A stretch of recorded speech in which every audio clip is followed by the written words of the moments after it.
to the sheath. AriesEDC.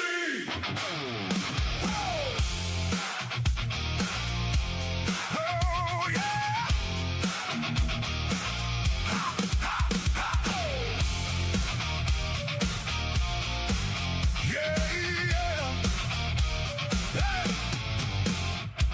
Lights on laid in a floated garage, steel on the bench and a maker's charge. Stock removal, sparks fly clean, turning flat bar into an EDC dream. Rock copper riding, thorn cuts mean, bloom in the hand with a laser edge sheen. Not too bulky, not in the way, built for the pocket and the work every day. Grab a cup and Joe, come hang around. Hear that grinder start to sound, from the first rub sheet to the final draw. Every blade has a maker's paw. AriesEDC, right tool for the job, that's the way it's gotta be. AriesEDC, handmade heat with a blade that's ready. Carry it close, carry it strong, small fixed blade where it belongs. AriesEDC, right tool for the job. AriesEDC.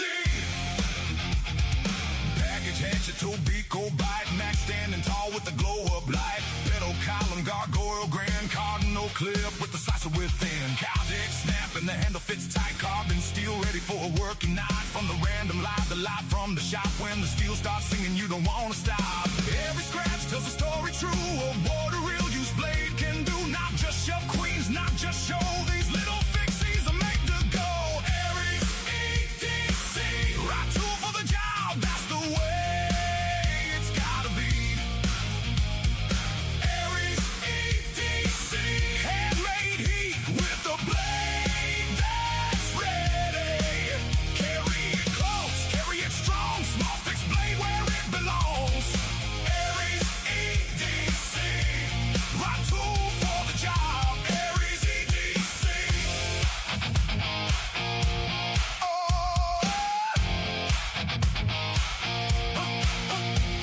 Even if you're just an Amazon warrior, you still need steel that'll carry for you. Sharp in the hand, clean in the sheath. Ram horn logo, black and white heat. From the bench to the belt, you can feel how it's made. Every grind, every line, everyday blade. AriesEDC, right tool for the job, that's the way it's gotta be. AriesEDC, garage built fire and a blade that's ready. Carry it close, carry it strong, small fixed blade where it belongs. AriesEDC, right tool for the job. AriesEDC, from the shop to the sheet. AriesEDC, ha, ha, ha, woo. Right tool for the job. AriesEDC.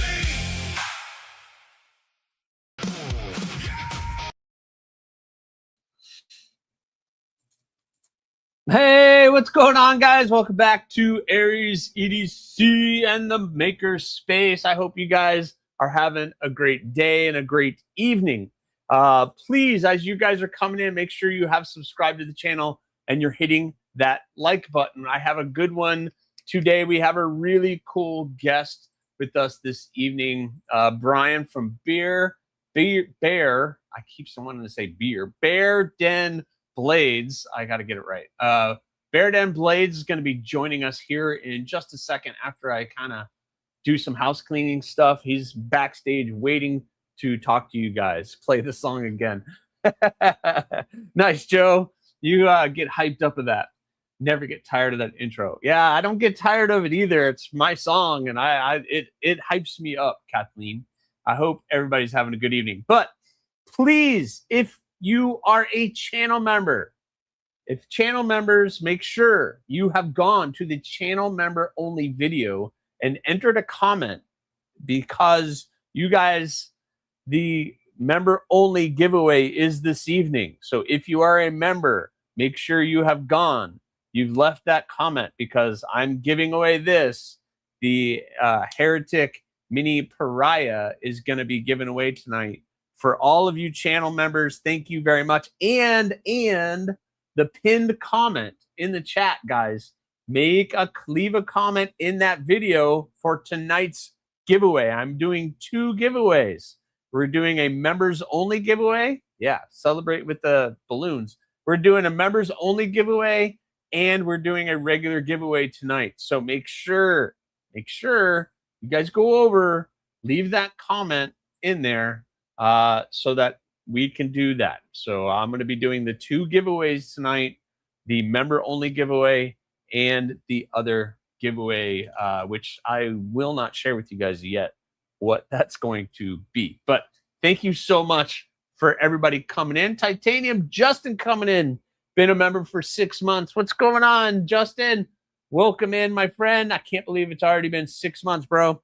Here's your Talon salute to you. Thank you very, very much. Let me say hey to everybody real quick. Jim Miller, Joe Kasprick, Wee Pocket Fiddler. What's going on? Jesse, need a free membership. Mick Ranger is in the house. So hello to everybody. All right, so I want to bring in Bryan because we're going to get lost in the weeds if I don't bring him in.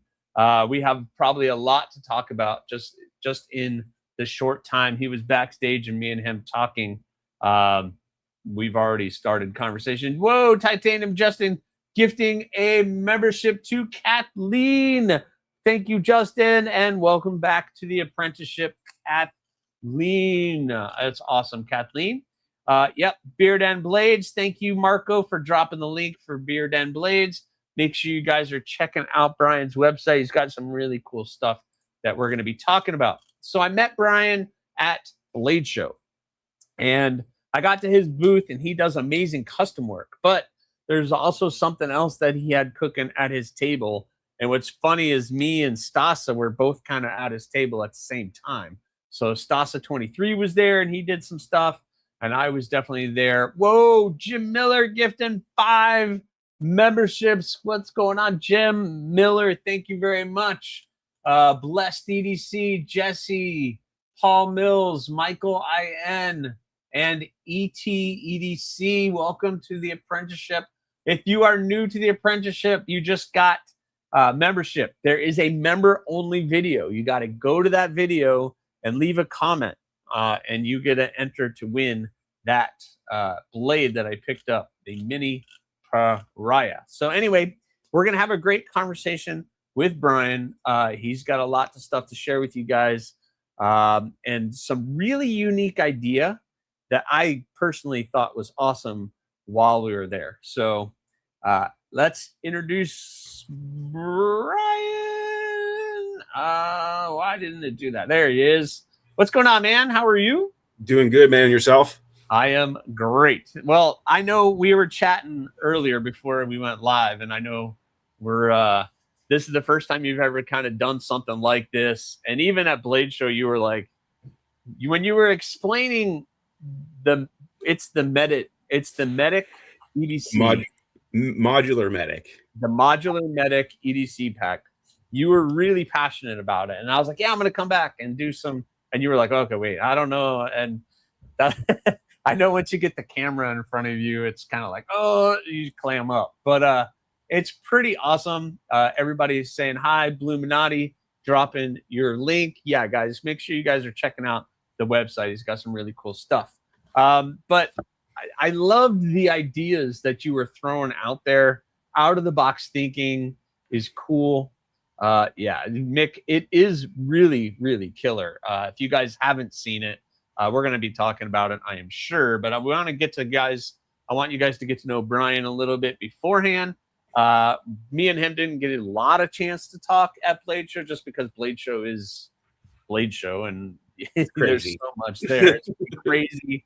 Yeah, Jim Miller was in Blade Show, and he said he saw it and it was fantastic. Yeah, it's a really cool idea. So I kind of always start the conversation because it's always interesting to get everybody's backstory on how and why you would decide to start making knives and that becoming something that you got into. So Kathleen. Brian, we are a friendly audience. Most of you are, but Kathleen, most of you, especially Kathleen. Kathleen is awesome. But so why knives? What got you into making knives? Well, I lived out west for a number of years, and I moved back to New Hampshire, where I was originally from. Out west, I had a huge car community. I was a really big car enthusiast. Coming here, there's almost 2 hour, hour and a half, hour 45 minutes away from the coastal drag strip, the track, anything like that is Nice. so far away. And I kind of needed a hobby, and I was watching a lot of Forged in Fire at the time, and it was right after COVID hit, October, November area of 2020. My wife bought me a knife making kit from Man Crates. And, it's a finished blade. Basically, you attach a handle and you got yourself a knife and you wet form the sheath. And, I did that, and I was like, okay, there's got to be a more easier way to do this than doing this by hand.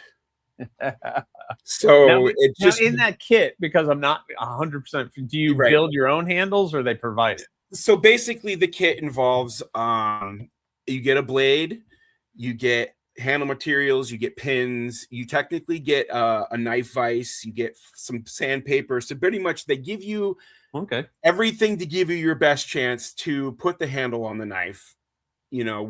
However, and it's funny, I didn't even think about it. I should have brought it down with me because it's sitting upstairs, and it's not really the prettiest looking handle work, anything compared to what I can do now. But it's it was a lot of fun. Yeah, and it kind of just sparked something. And as a kid, I always liked messing with knives, swords, machetes, stuff like that.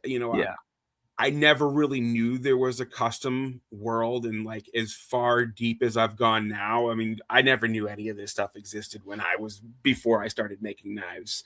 Yeah. I mean, I carried a pocket knife. I mean, that's really as far as it got. I mean, but after that, my first couple knives, I was buying blanks online, finished knives, basically handling them and giving them to family members and friends, and it's kind of seeing where I was going, if I was on the right track, if I had what it took to do it. I didn't know. So yeah, and then that's a natural progression. I mean, I did the same thing.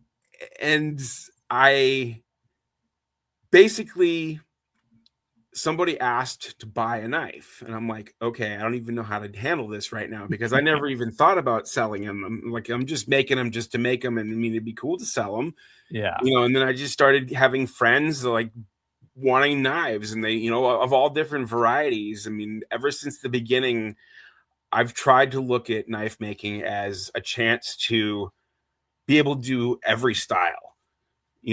I'm not the knife maker that can make one knife and do it 150 times a month and be happy with that. That's just not who I am. I'm the repetitive, every day in, day out, the same thing. That's not me. Yeah. And I've been doing this part-time. Well, I'm the same way. If I make too many of the same thing, I get burnt out real quick. And then I'm like, okay, I need to switch it up a little bit.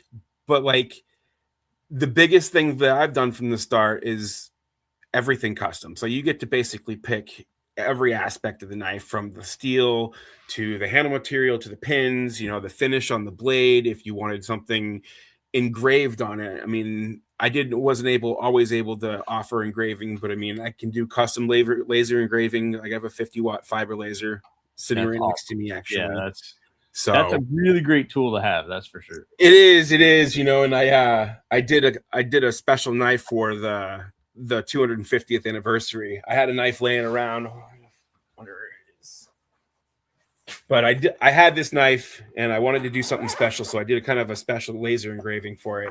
So I basically did. I don't know what this is going to show. Yeah, how it's going to show. I can see it. 250 years of independence on there and everything else. That's pretty cool. And the handle is brass bolstered. Very nicely done. And then the handle is blue dyed hemp wood. and then it's got my signature pin inset on the back. See, I love the signature pin on the back. That's such a nice touch. And then the front of the guard is kind of a hammer finished. Oh, nice. Yeah, I love that. That's awesome. But this is something that, this is what the laser is capable of. I mean, it's a lot of fun to do. It's kind of nerve-wracking to put it on, to put a finished knife underneath a laser, and it's just going to do this, all this crazy stuff going on. And then it looks good when it comes out the other side. That's crazy. Yeah. So I wanted to do that because let me share your website real quick, because if you guys go to the website, first of all, you can see all of his stuff that's available.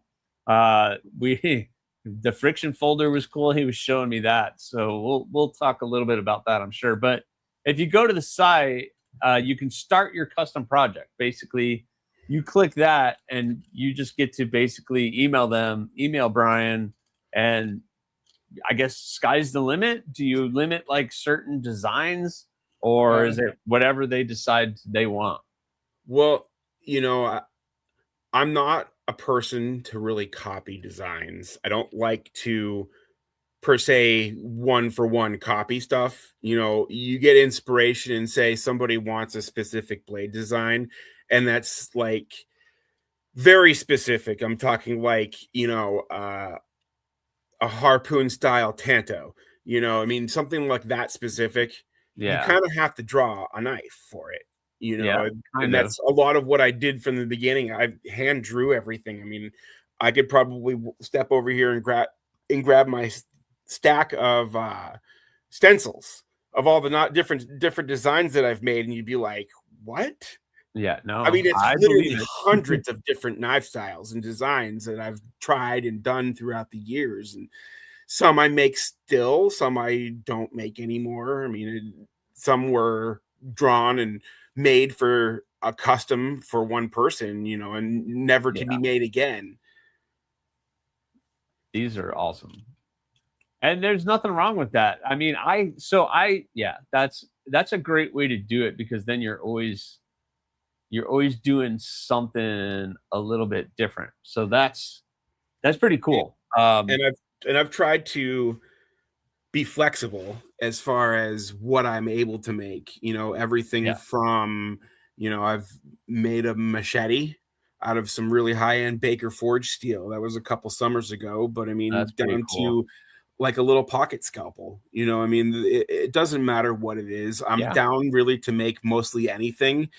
There's certain designs where in certain, I would say, grinds, bevels. I mean, if somebody wanted a hollow grind, I'm not a hollow grind person.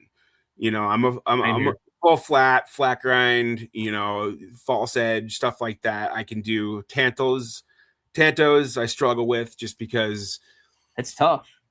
The tip of a tanto is a very precise grind to the point where you're not only matching it side to side, but now you have to center the edge, center the tip, and match the bevel lines. And I mean, it's incredibly difficult. I struggle with getting the bevel lines to match side to side, never mind doing the tip of a tanto. Yeah. I have a tanto design, but I do a single grind on it. And so it's you do like a full flat across the tip. Yeah, and there's no tanto flat. It's a tanto shape, but it's not your traditional double-edged double grind tanto. So it's like something like that, but it's just I just do a full flat on it, right? And just keep it. Because I like to keep things simple, and I like you. We could talk about it. I have very little equipment to do what I'm doing. Like, I don't even have a 2x72.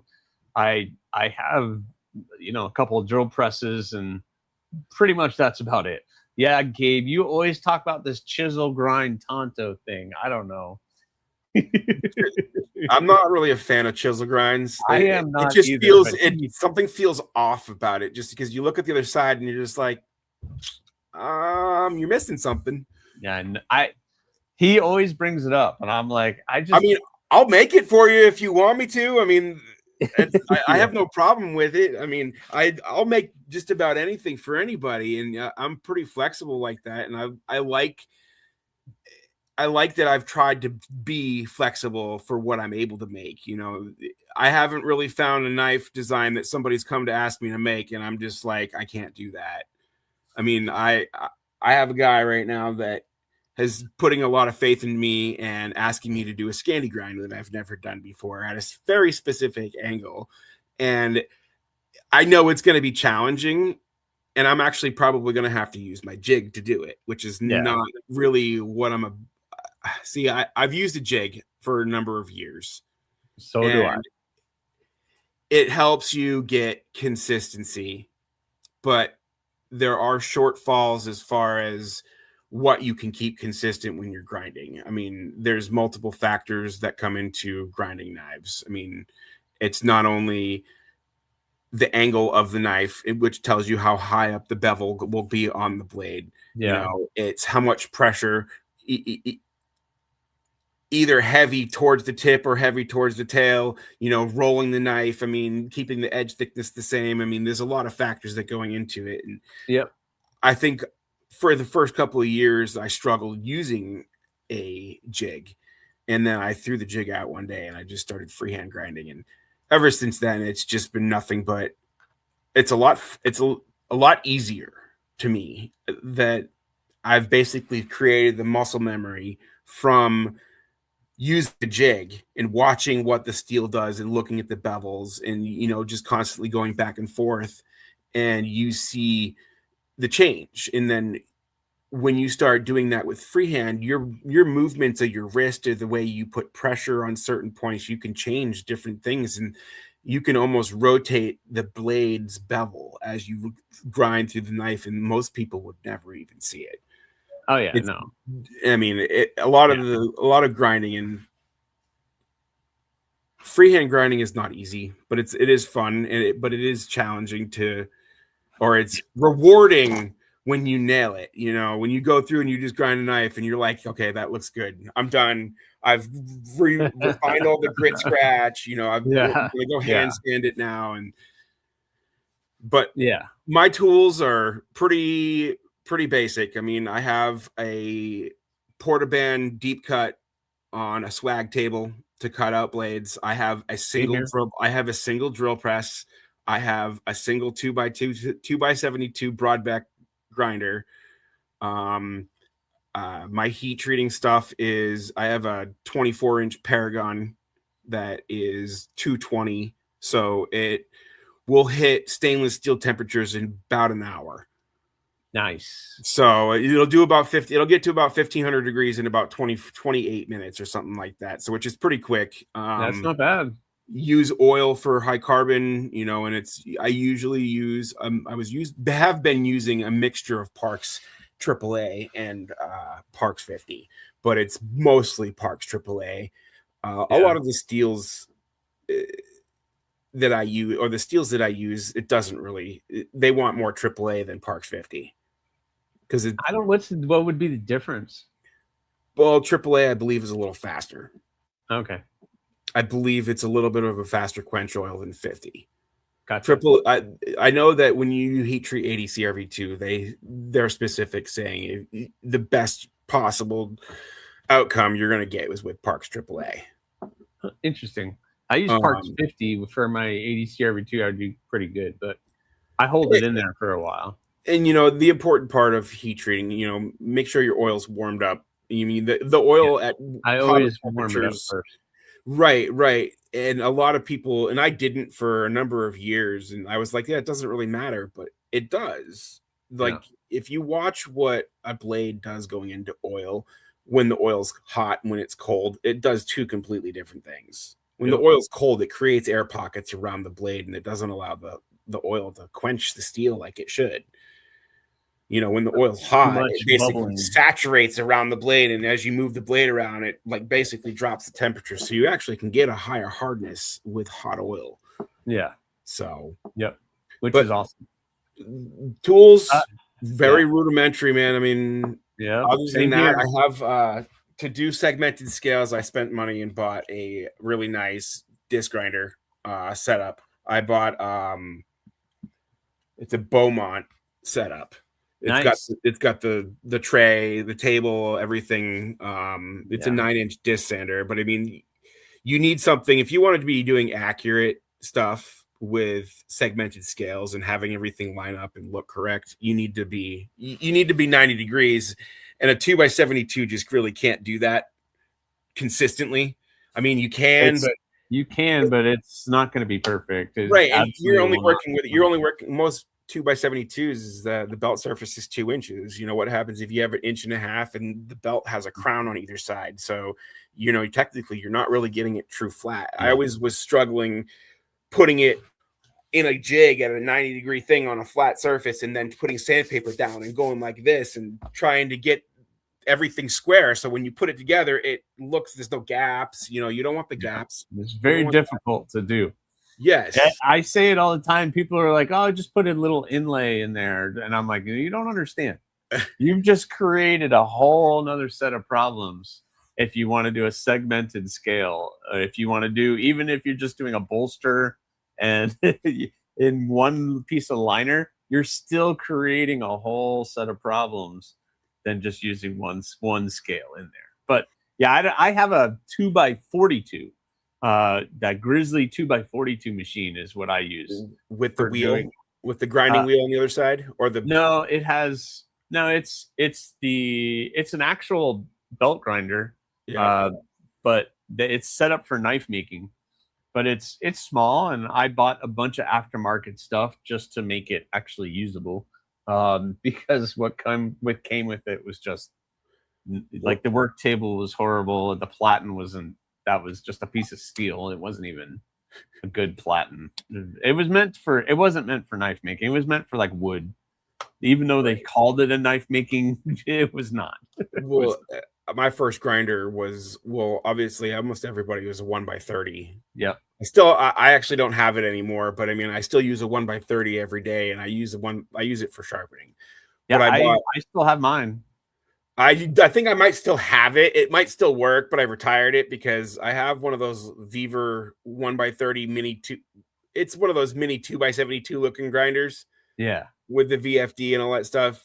I use that for sharpening, but other than that, my progression was there to a 2x42 with was a buck tool with some cheesy platen. It just didn't work. I used that, and then I was like, I need a better grinder. And if I'm going to be able to do this, I need something that's really going to be worth money.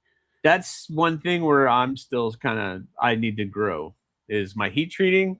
And one day I still need to get a kiln of some kind so I can start doing my own stainless, and then really dial in my carbon steels, and then a grinder.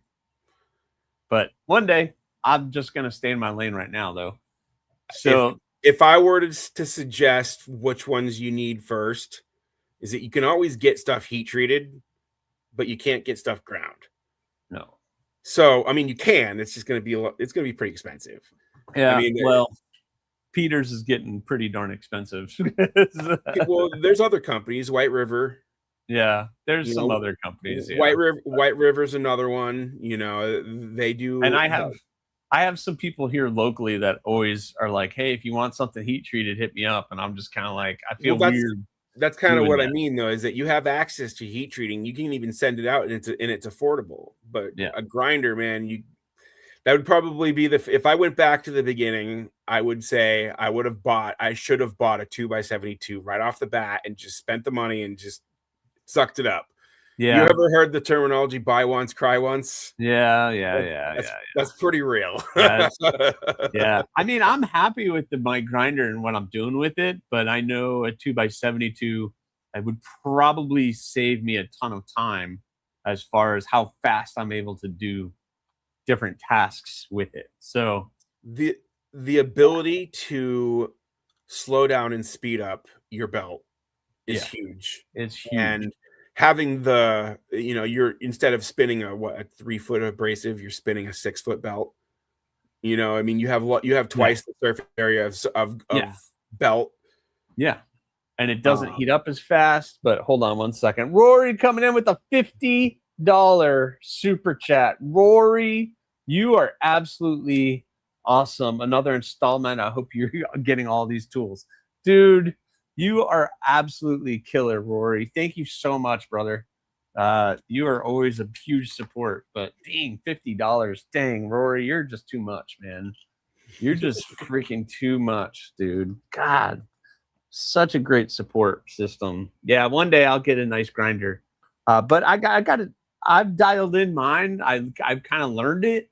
Right. But I know with heating things up and just being able to control things a little bit better, it does have a nice control. So I'm able to slow it down and speed it up and do all those things, but not like a 2x72, like a nice Broadbeck or, you know, whatever the brand is, insert here.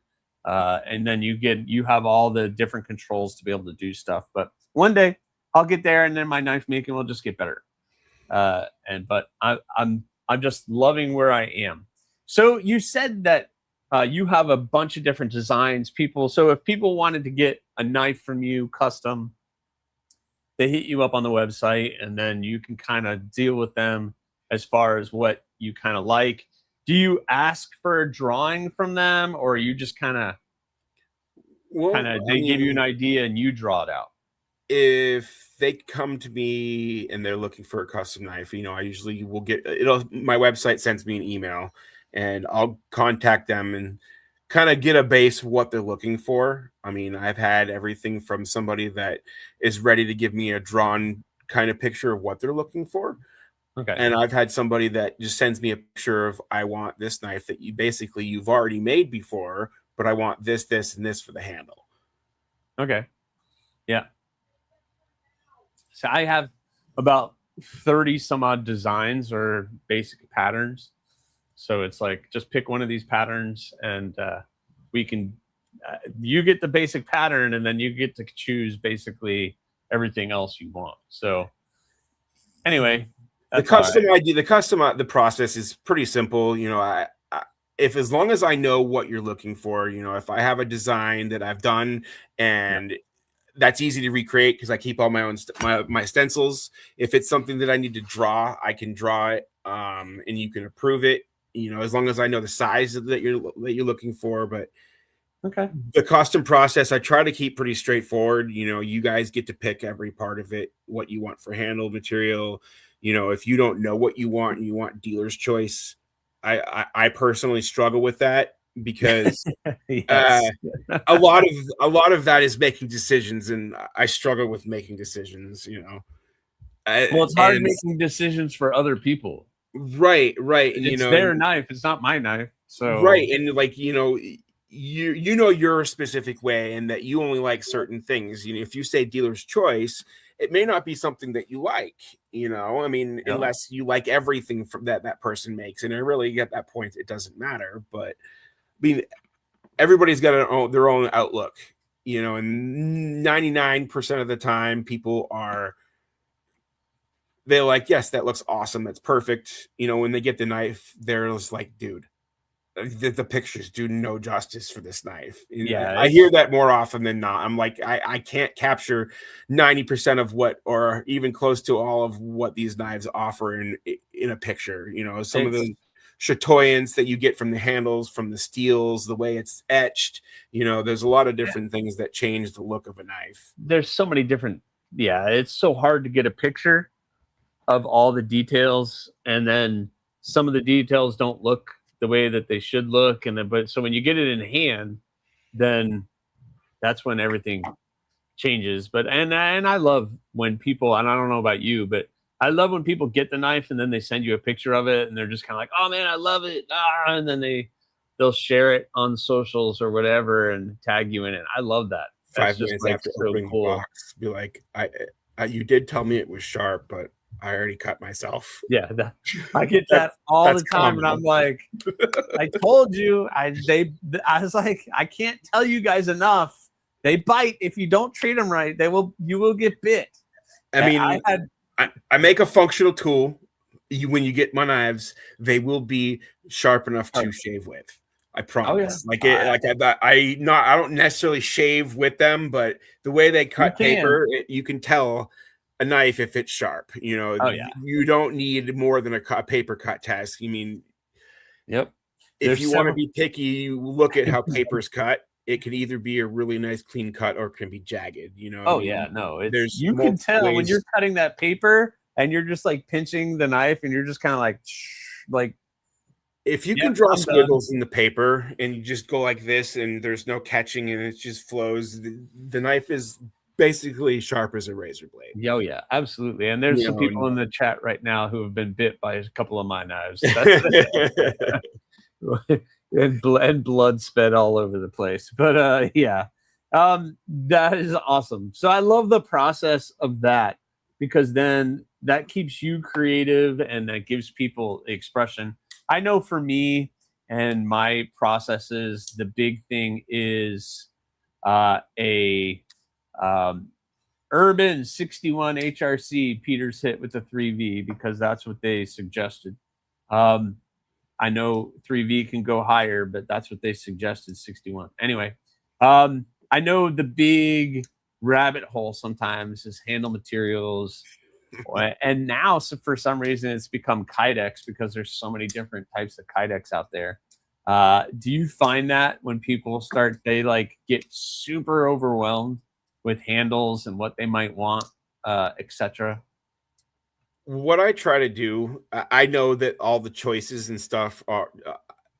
I've been doing the custom side long enough that I have a targeted section of questions, a targeted group of questions, and I ask them in a very specific way to guide me towards pointing them to what steels I use and what materials will be the best for the knife that they're looking for. You know, if we're talking about something that's function and they're going to be using it to gut deer and, you know, a small game and whatever it may be, if they're actually using the knives, you know, let's be honest, some of these high-end knives, they sit on a shelf. That's exactly all they do, is it's a shelf queen. And I've made my fair share of those. I've also made my fair share of functioning knives. I mean, if they're wanting a functioning knife, I try to guide them toward the materials that would be the best options, you know, and I ask like targeting questions like colors, you know, are there patterns that you want? Start there. You know, like, are you looking for like a really pretty handle? Like, you want wood? I mean, do you want segmented? I mean, there's a whole bunch. Once there are options, I can get ideas of colors and what types of wood they like, and then I could build something from there and kind of show them about what it would look like, you know, and they're like, okay, yeah. But at the end of the day, you're just showing somebody a set of scales and a knife, and you're like, okay, this and this are going to go together. And can you picture what that looks like? Because I mean, sometimes I can't. Sometimes it's hard. I've gotten some requests where I'm kind of like, I don't know if that's going to work together, but if that's what you want, I'll make sure it happens. Right. And then they get it and they're so happy. They like, it doesn't even matter. Like, they think it's the best thing in the world. And I love to hear that kind of stuff. Yeah, I really do. I mean, that right there means that I did my job well. Oh yeah, absolutely. If as long as that's what it's all about, as long as whoever bought that or whoever asked for you to make that knife, then if they're happy with it, then yes. And by the way, Fred the Lug, one day I'll do a folder. I know you asked if I would ever do a folder. One day. I have an actual design of a folder that I would love to be able to do myself. I don't know. Because Bryan did a friction folder, which I don't know if you want to talk about that. We can talk about that, because you mostly do fixed blades, correct? I do fixed blades, yes. That's mainly what I do. That's what I've done from the beginning. It's something that was easy enough to get into. With very minimal effort, you know, in tooling. Folding knives is a whole different story. That's a whole different ball game. I mean, there's a lot that goes into that, and I've been doing research into it actually recently, and I'm actually looking at my computer screen behind my monitor that I'm on right now. I'm looking at my folding design and trying to figure out how to make it work, you know, and yeah. I mean, that the thing was logistics pretty of killer. a folding knife, there's a lot that goes into it. You know, the pivot, the lock bar, you know, the stop pin, the detent ball. I mean, there's just a lot that goes into making a functioning folding knife and not be dangerous to use. You know, if you're doing a line lock or a frame lock knife, I mean, the concept of locking is the same. It's just one is liners, one is the actual whole scale. But like, if that lockup doesn't work properly and it's not locking, I mean, you could really hurt somebody. I mean, I've personally had a folding knife close on my index finger, being an idiot when I was younger and using a knife to open a paint can. And then the knife tweaked a little bit and the lock thing, and it failed. And I mean, it was you know, it was a good 1/4 inch deep into my the meat of my index finger. Had to go get stitches, and that was not fun. I don't like cutting myself. No, I would prefer not to cut myself. And I handle knives on a daily, and it's just like I still try to avoid it the best that I can. I like my fingers. I like to keep my fingers and everything else. But I made the friction folder. I mean, so I got it right here. I haven't sold it. No. Hold on, there he is. So it's got the stop pin is a mosaic pin, but that's awesome. When I made this, I wanted to do something different. So when it locks, it goes to the stop pin. That's the stop pin. I cammed the basically created a cam system with the blade and the pin to where it locks out. It's there in that spot, but I mean, friction folders is designed as a cutting knife. It's not meant to be anything more than that. You're not really supposed to carry these in your pocket. These could open, you know, they're meant to be hard open, hard close. And then when you close it, I mean, it doesn't open, but you have to use the friction part of it. Yeah, but it's not like, it's not detent balled into the locking position. No, although it looks like it's being held in there pretty darn good. That's the friction, and that's adjustable with the pins or the pivot. You know, the hardware I'd put in. No, Rory, you're too much. I put in a collar so you could adjust it. You know, so you can tighten it or loosen it for how you want it to flip open. You know, okay. I have it locked to a certain point now where it's easy to open. It doesn't flop around. Like the blade isn't floppy at all. There's like, you actually have to push it to close it. Which is what you want from a friction folder. That's pretty good. Right. You know, and this is the only one I've ever made. And I'm already looking at trying to figure out how to make folding knives. And and that's the awesome part of being a maker. Like when you put the kit together, I think after talking to you in this short period of time, that like when you put that thing together, it caused kind of a light bulb went off where you were like, okay, this was fun. This is what I did, but I know I can make this better. And I know with doing some research, and you caught the bug. Because that's what happened with me after I finished my first knife. It was kind of like, oh, wait, I did this. I made this. I know all the mistakes I made in doing or the struggles I had, but I want to do it again to try to see if I can make it better.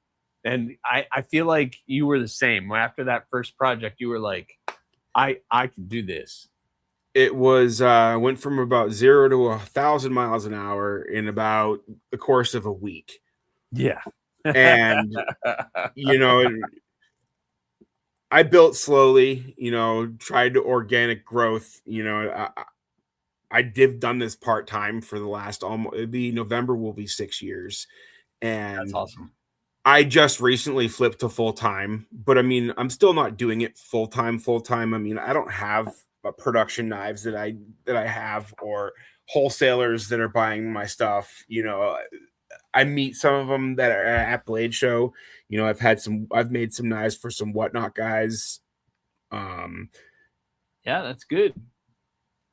I'm not the bigger maker of the of the crew, you know, of out in the world. But I mean, I try to bring a certain style that I have to the table, and some people like it, some people don't. And hey, you can't make everybody happy. no, Rory wanted to know if that was the one you showed. Is that for sale? which The one? friction The friction folder? folder. The friction folder is listed on the website. Yep, it's for sale, Rory. It's listed. I mean, it's technically up for sale. It's the blade is AEBL stainless too, so it's Yeah, there you it's go. good There steel. it is, Rory. There it is, right there. It's for sale. Go to the website, add it to your cart. $350 for a custom friction folder. That's a darn good deal, guys. $350 for a full custom friction folder. Yeah, that's a darn good deal. You should go grab that, Rory. Rory, you're gonna have a new friend in Rory, especially with some of the other stuff we're gonna talk about. I haven't got to your website or scales yet. I've been nightmare at work. Oh, he's still at work, Rory? Oh man, he lives up in the mountains of Montana. So Good place to live. I lived in Bozeman for a year. He lived there. Yeah, he's in Zortman. He's in the middle of nowhere. Okay. He's in the middle of nowhere. Yeah, I lived in Bozeman for a year, number of years ago, probably actually 20 years ago now. So you better hurry, Rory. Everybody's going. Everybody's gonna want that thing. We'll sell that thing tonight. How about that? We'll try to sell that tonight. Fair enough. So we talked about the custom stuff. Someone already brought it up that you have the best modular design out there, and I have to agree. So we needed to talk about it because that's kind of what got me. I first saw this at your table, and I was like, "This is the badass idea. Like, this idea is absolutely killer. I love the idea of it, and I am trying to wrap my brain around it. You can explain it way better than I can as far as like the materials and everything that's involved with putting this thing together. It is basically a custom blade, but it's on a handle that can be, you can remove it and you can basically customize it. And you had all of these other great ideas coming along your way as far as what else you could do with this basic kit.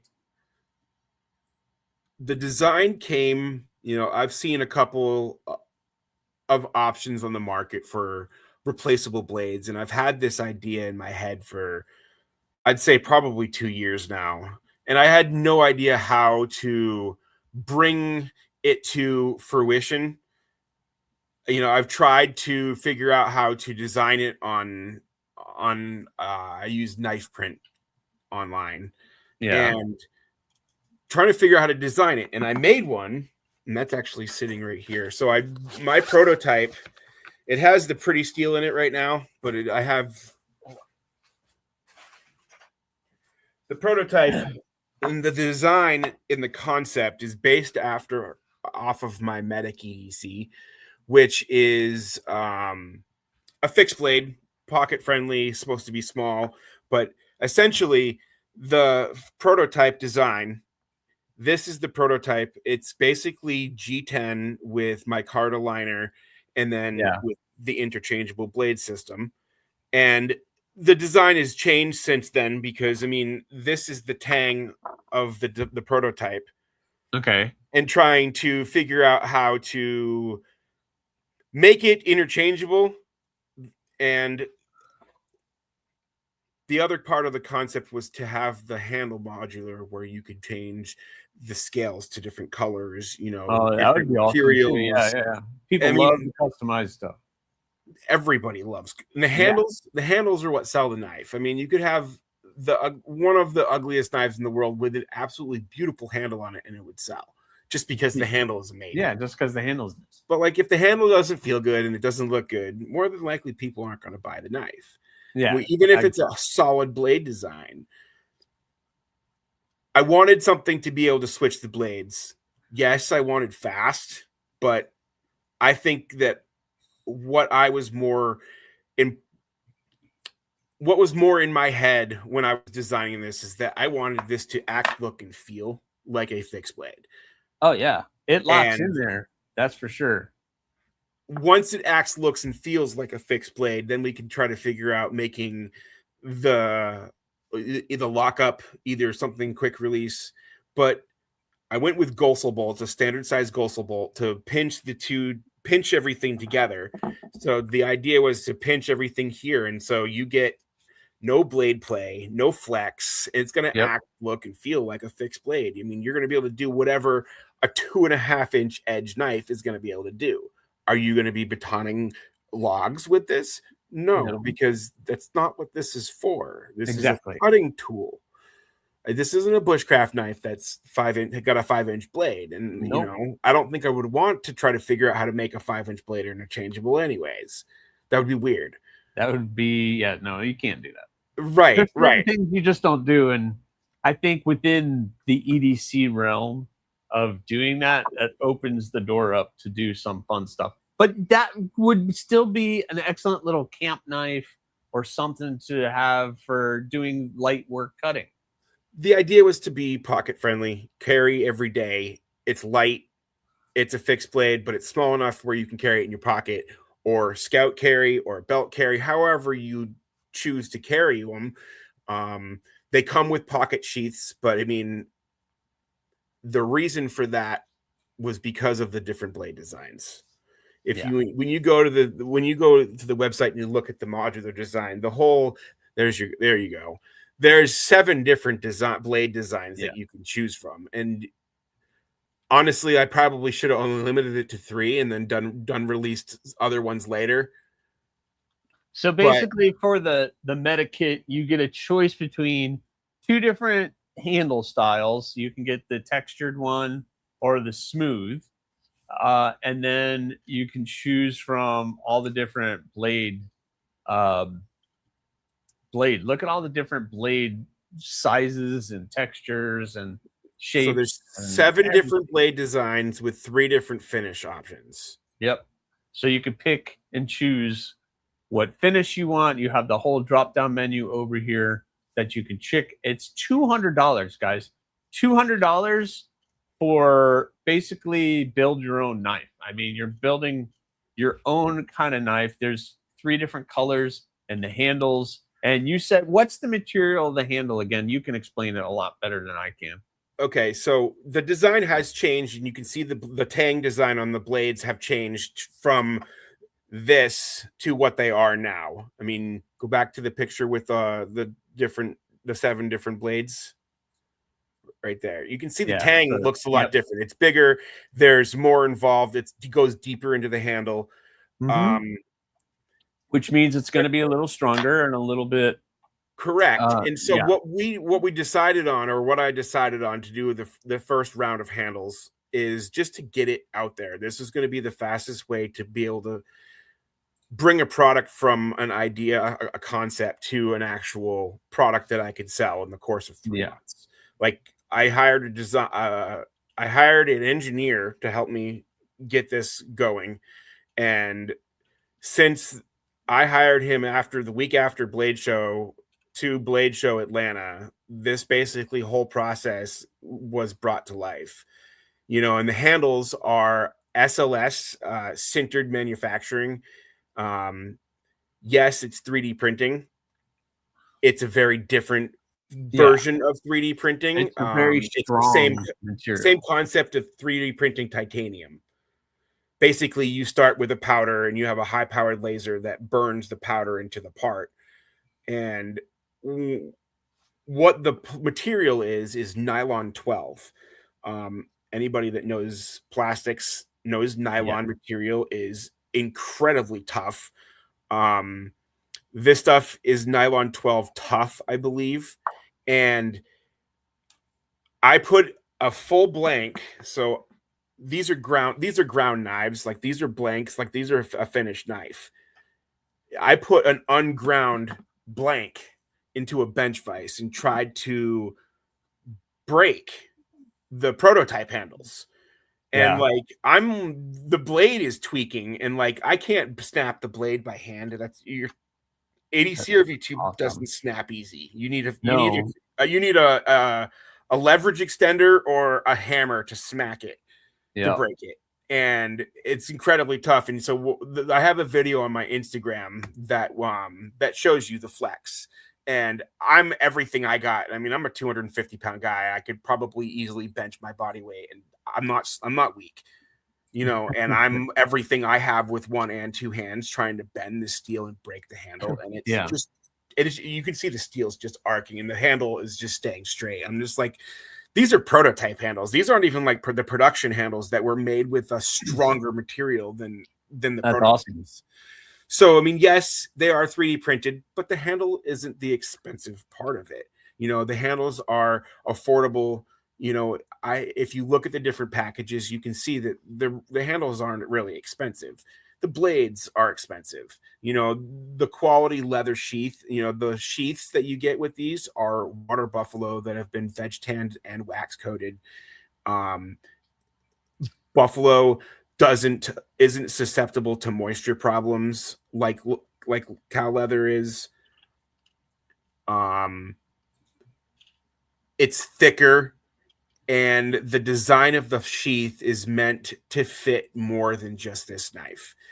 So that sheath was a kind of a collab design with my buddy Mike at Rogue Apparatus out in Oregon, and he was hesitant at first. I'm like, dude, I need a square bottom sheath, something that can fit more different styles of blades. Because I can't fit a couple of my styles in your pocket sheath. With all the different stuff. No, they're all meant for a drop point. So we came up with this design, and luckily that the sheath design fits a slew of different designs, like the SE, some of the SE knives. There's some Gentry custom knives that fit in there. I think the Muck fits in there. The Nest Muck or the Muck? I think Gentry's Muck fits in there. That's awesome. There's at least 8 or 10 different knife designs that will fit in these sheaths that we know of.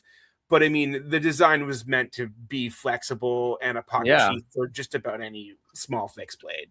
So it's not only that you have a knife for this a sheath for this knife, but it's a moldable an adaptable sheath to other fixed blades. Yeah. So I mean, really, all the value in the package is in the quality leather sheath and the blades, because the blades are all AEBL stainless steel. That's awesome. Yeah, that's what got me was, okay, you had the modular handle, and then you just basically you can unscrew it, 2 screws, switch out a blade if you need to. If you want to switch out a blade for something else, and the extra blades are $100, right?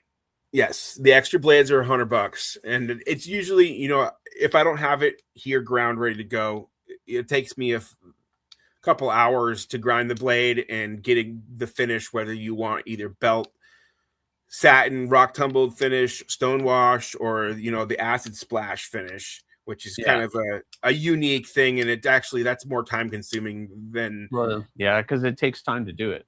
I mean, I use nail polish. You gotta let the nail polish dry, and then you gotta acid etch it, and you gotta remove all the nail polish, and then you gotta stonewash it. Yeah.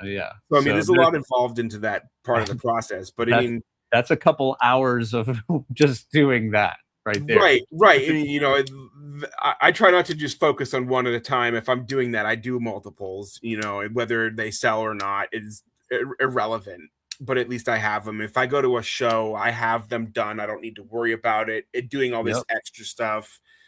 You know, one thing that I also really wanted to do was to keep the structure of a fixed blade, act, look, and feel like one, but I also give you the tool.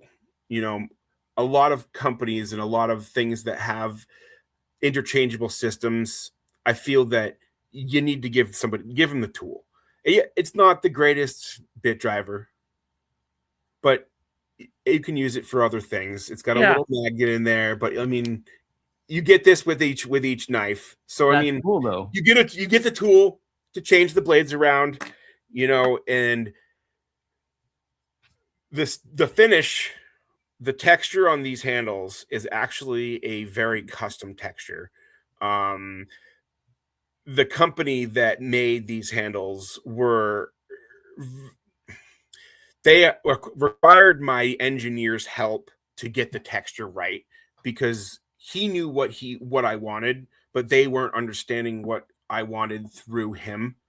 So he was part of the whole process of getting this texture, because the texture honestly came from AI.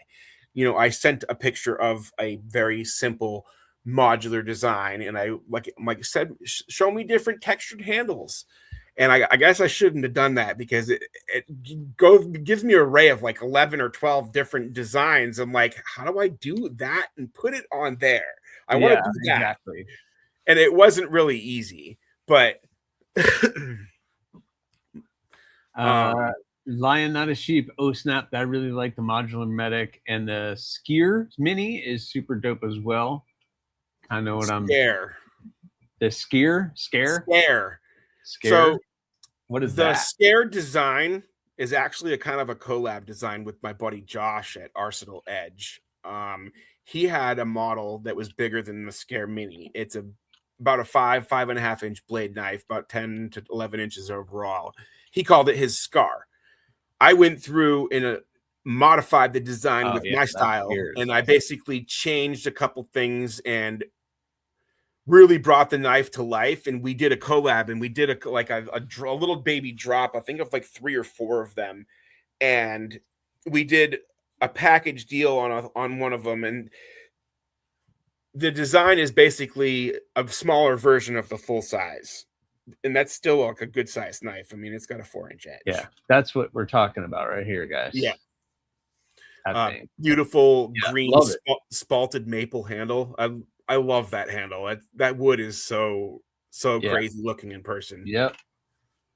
Looks awesome. Yeah, that looks awesome. And you have is the pommel area, you still have that pin in there on that one, or is that a full tang? So the one that you see on the pin on the end of the handle, that's a hidden tang. Okay, yeah. So that's a full tang. On my fixed blades, there are full tang. I mean, usually, and most of the customs, if you see something really high end or see a lot of the pins, I get a lot of requests to have the bare pin in the handle somewhere, either with another mosaic pin or multiple bare pins.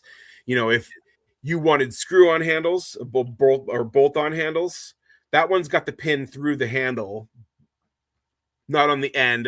Something that was a little bit different. I can see it right there. I have that one sitting right here.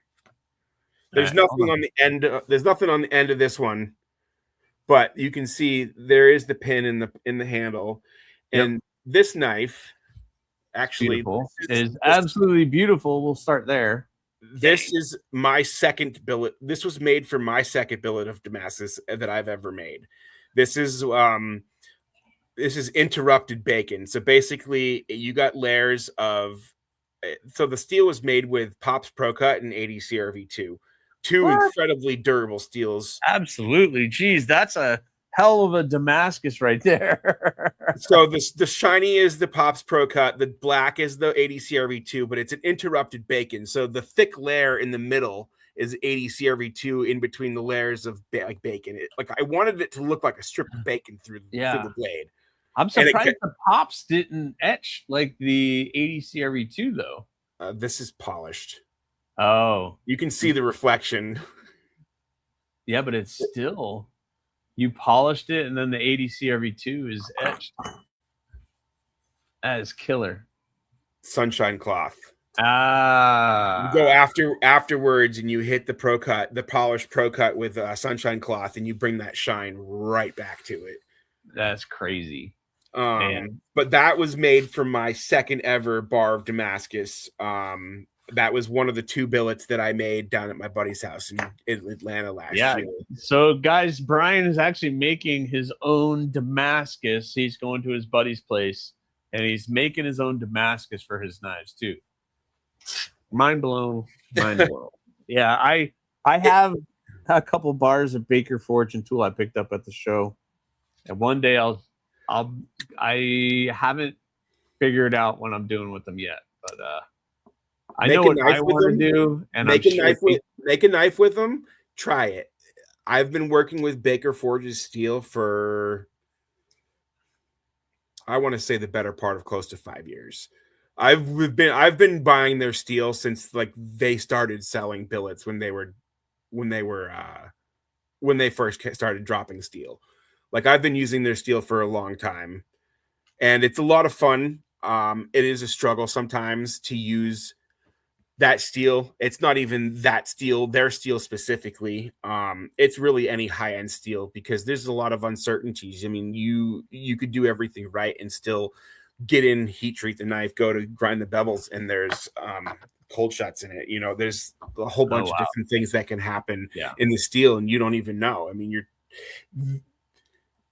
companies like Baker and some of the other ones, Baker and some of the other ones, they mitigate that part of the process, you know, with their knowledge and their expertise and what they're doing. Yeah. So, I mean, using their steel has been a learning curve over the last couple years, trying to figure out the best etching process, what I want for the etch to look like. You know, I'm not really a huge fan of the polished. Somebody bought the proto. That's hilarious. Yeah, thank you guys. I appreciate you guys. The prototype. That's awesome. Rory, did you get that? I've been wanting to do it. I obviously have been eyeballing their product for years because it's awesome. What'd you pick up? So I just bought 2 small bars. This is their budget. It's their budget line, the Colette, or I forgot. That's Chevron, right? Yeah, I got some of the Chevron Gomai with an 1084 core Chevron, and then I got just a wavy. Both Darkmai. Darkmai is a good one.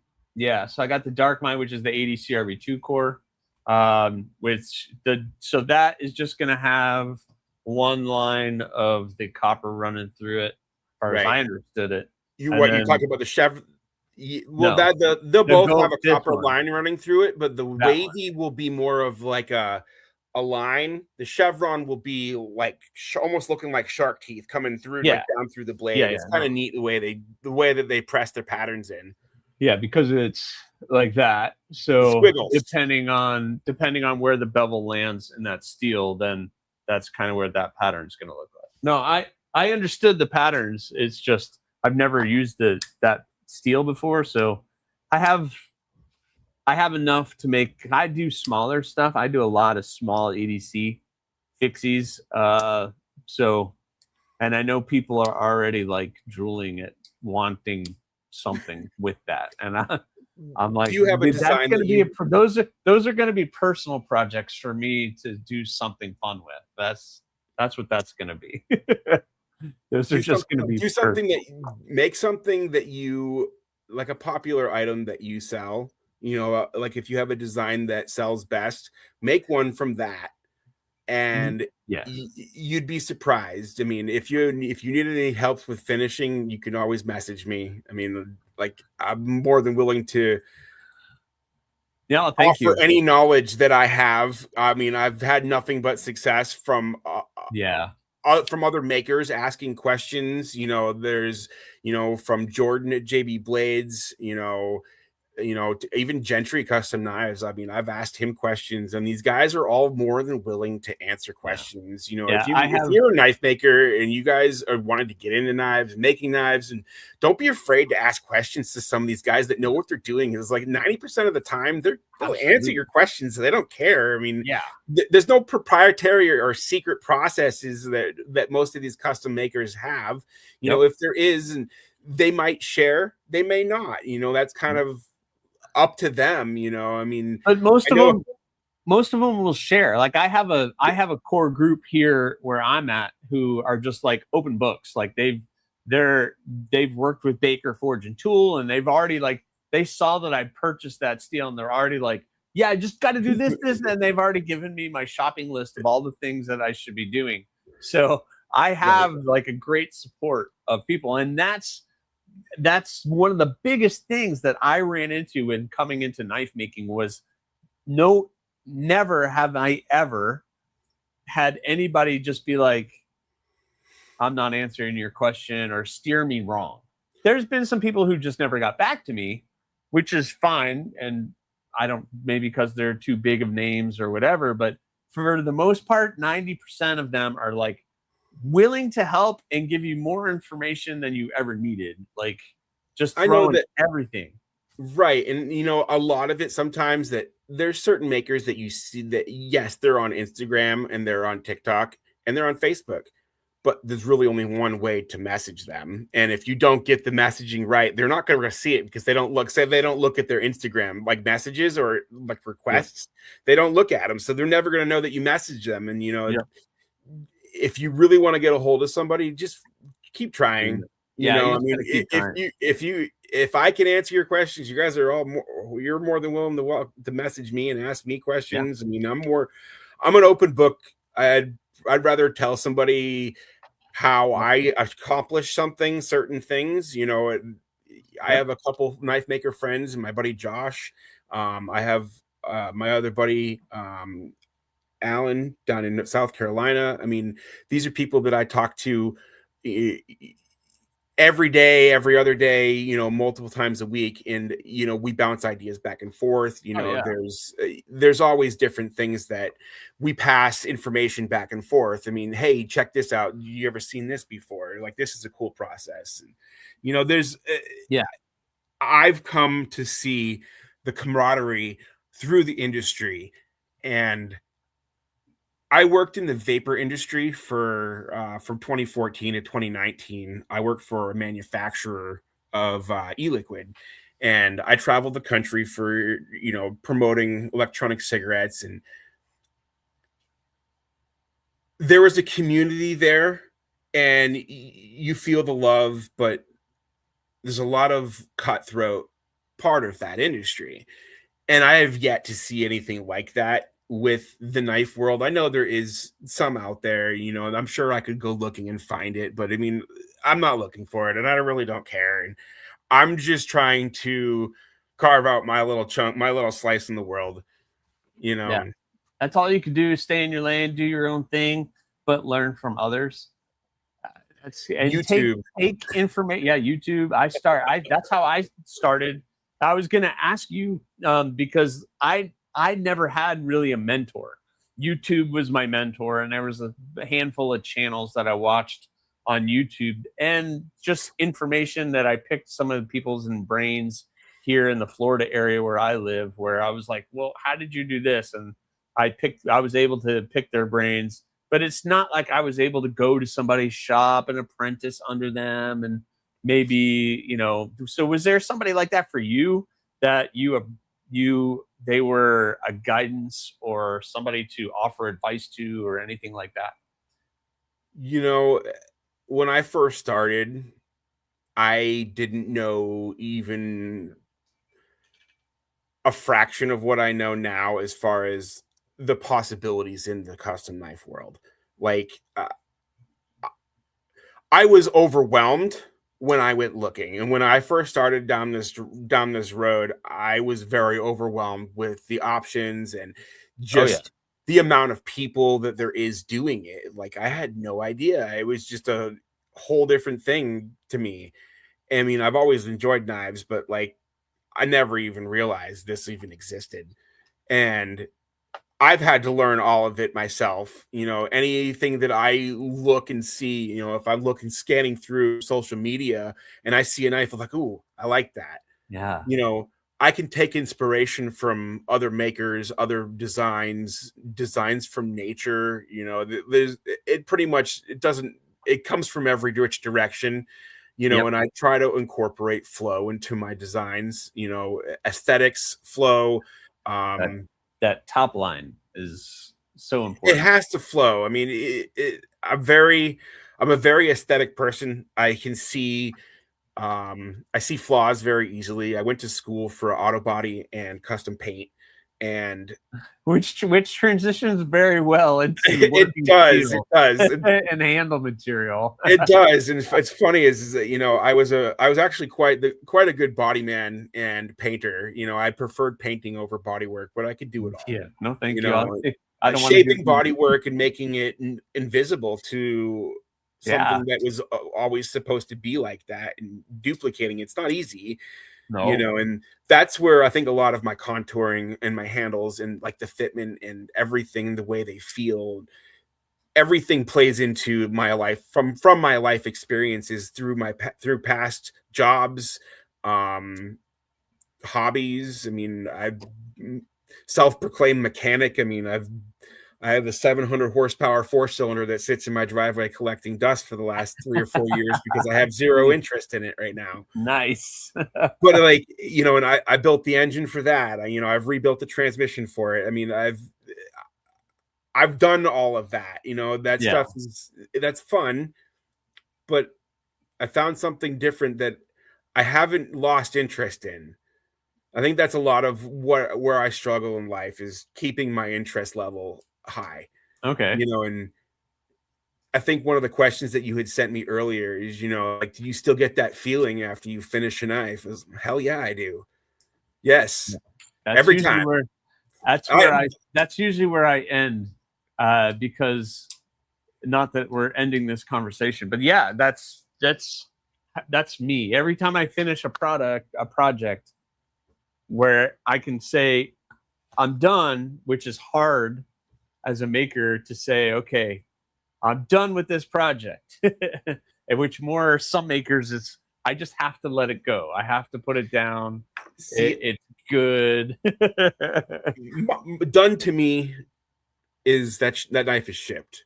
You know, that's a done complete moment. Yeah, absolutely. You know, but I get antsy with the finishing process. You know, I tried to go right from the grinder right into etching because I want to see what that looks like. Well, especially if you're dealing with Damascus. Yeah. And I worked for a good last couple of years. I've done a fair amount of high-end steel knives, you know, whether it be Baker Forge or Adam DeVille or some Nicholas Damascus or some of my own Damascus. It all boils down to experience. I mean, the more you work with it, the better they're going to turn out. You know, the etching process, what their final result is. You know, you can set yourself up for the best success, or you can set yourself up for the worst success. Thanks for sharing his Instagram. Now you're in trouble. And by the way, Rory messaged me. He is the guy who purchased that friction folder. So nice. Well, thank you, Rory. Rory will probably pick up one of those meta packs too at some point in time. Rory's a good dude. He owns multiple of my knives. So yeah, I think there's a couple people that are just trying to get every single design that I do. Right. And like I said, there's about 28 solid of those, so they want all of them. And that's the biggest thing. It's like I usually ask at the end, when you're done with the project, are those all paper? They're all paper. Yeah. I'll show you mine. Whenever I'm done with the project, I still have that feeling that after my first knife, I have that sense of pride, that sense of I was able to take that raw material, do whatever all the magic is, and sprinkle a little fairy dust on it, and then I have that finished product that somebody's gonna have that will probably outlive me or them, and they'll pass it down to their kids, or in 100 years it'll just be floating out in space someplace, and somebody might be like, what's this maker mark, who, what, and then try to figure it out. Here's mine. I just transferred everything into wood, so right. I have a lot of wood designs that I do, but yeah, I have my drawer full of stuff too, so oh no, but Yeah, it's such an amazing thing, and that's kind of what drives me is what's the next project going to be? What can I do? How can I push myself? What can I learn? I was never really good at doing like swedges and doing that kind of stuff. And I just recently kind of just tried it and I was able to pull it off. Freehand or you using a jig? I tried it on a jig and basically I ended up just doing freehand. Well, kind of. I set a piece of steel on my work table and I set the edge of the blade up against it, and then I just kind of So I kind of it's helped me set my angle, but it's still freehand. But there, right? No, it looks good. Yeah, I like that. That's a nice little EDC right there, dude. Yeah, so that's a model I called the Tabico. I'm holding this up to Joe Kasprick, who was in the chat earlier. I showed this off, and he's like, I want the red one. I want the red one. Yeah, I have a handful of those. Here's a green one. And guys, these are coming out in August. These will be available, just so you guys know, in August. So I got the stainless in. So this is ADC RV2, and my AEB just came back from Peters, so I'll be able to do that.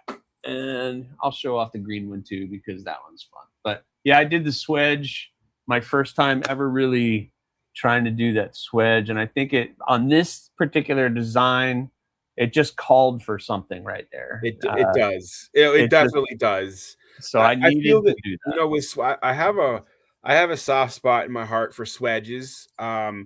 I find that you can change an entire outlook of a design just by adding a swedge. You know, I mean, yeah, you go from the simple harpoon point, the swedge on these everything is free. I do everything freehand.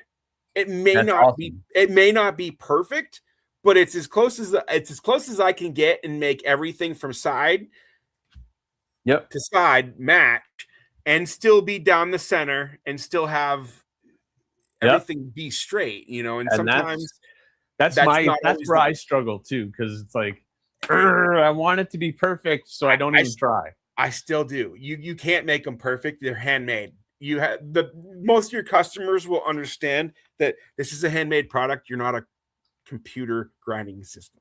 Yeah, I mean, I know there are people out there that are extremely talented with compound hollow grinds, and I have a buddy out in California that is incredibly talented with hollow grinding, and he is all freehand, and I don't understand even a fraction of how he does it.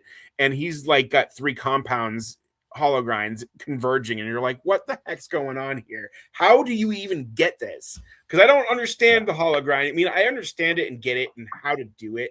I just need to buy a contact wheel, because I have yet to own one of those tools. I have a buddy who's kind of just like mastered the compound grind, and all of his blades have a nightmare grind.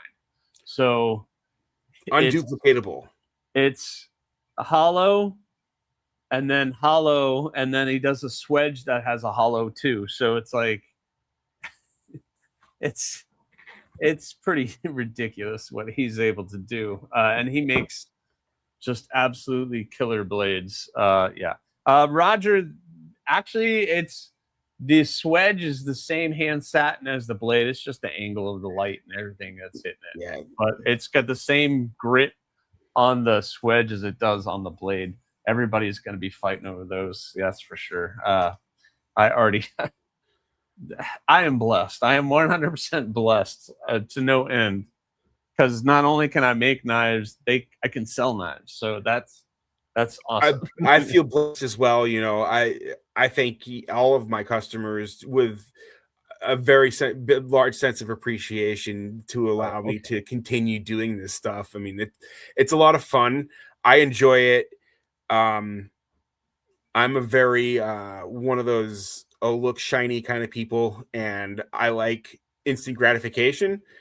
So making a knife doesn't always fill that, but the end product and finishing a knife definitely fills that. I mean, it's just one of those things. I mean, especially when you look at something, you're like, damn, I really nailed that grind. You know, like both sides match. It's like centered. Everything just looks good. And you're like, okay, I probably couldn't do that again if I wanted to the second time. And sometimes I can, and sometimes I don't. But there's another one, guys. This one is sold. Sorry. Mr.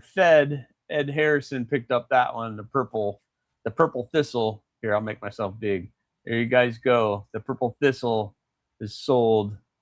I made 3 of these, and they're all gone. They're all sold. This is what I do. Just small EDC, little fixed blades. That's what I'm known for. That's just because I like to make what I carry. Right. And see, I carry a fixed blade now every day. Yeah. And I have for the last 4 or 5 years.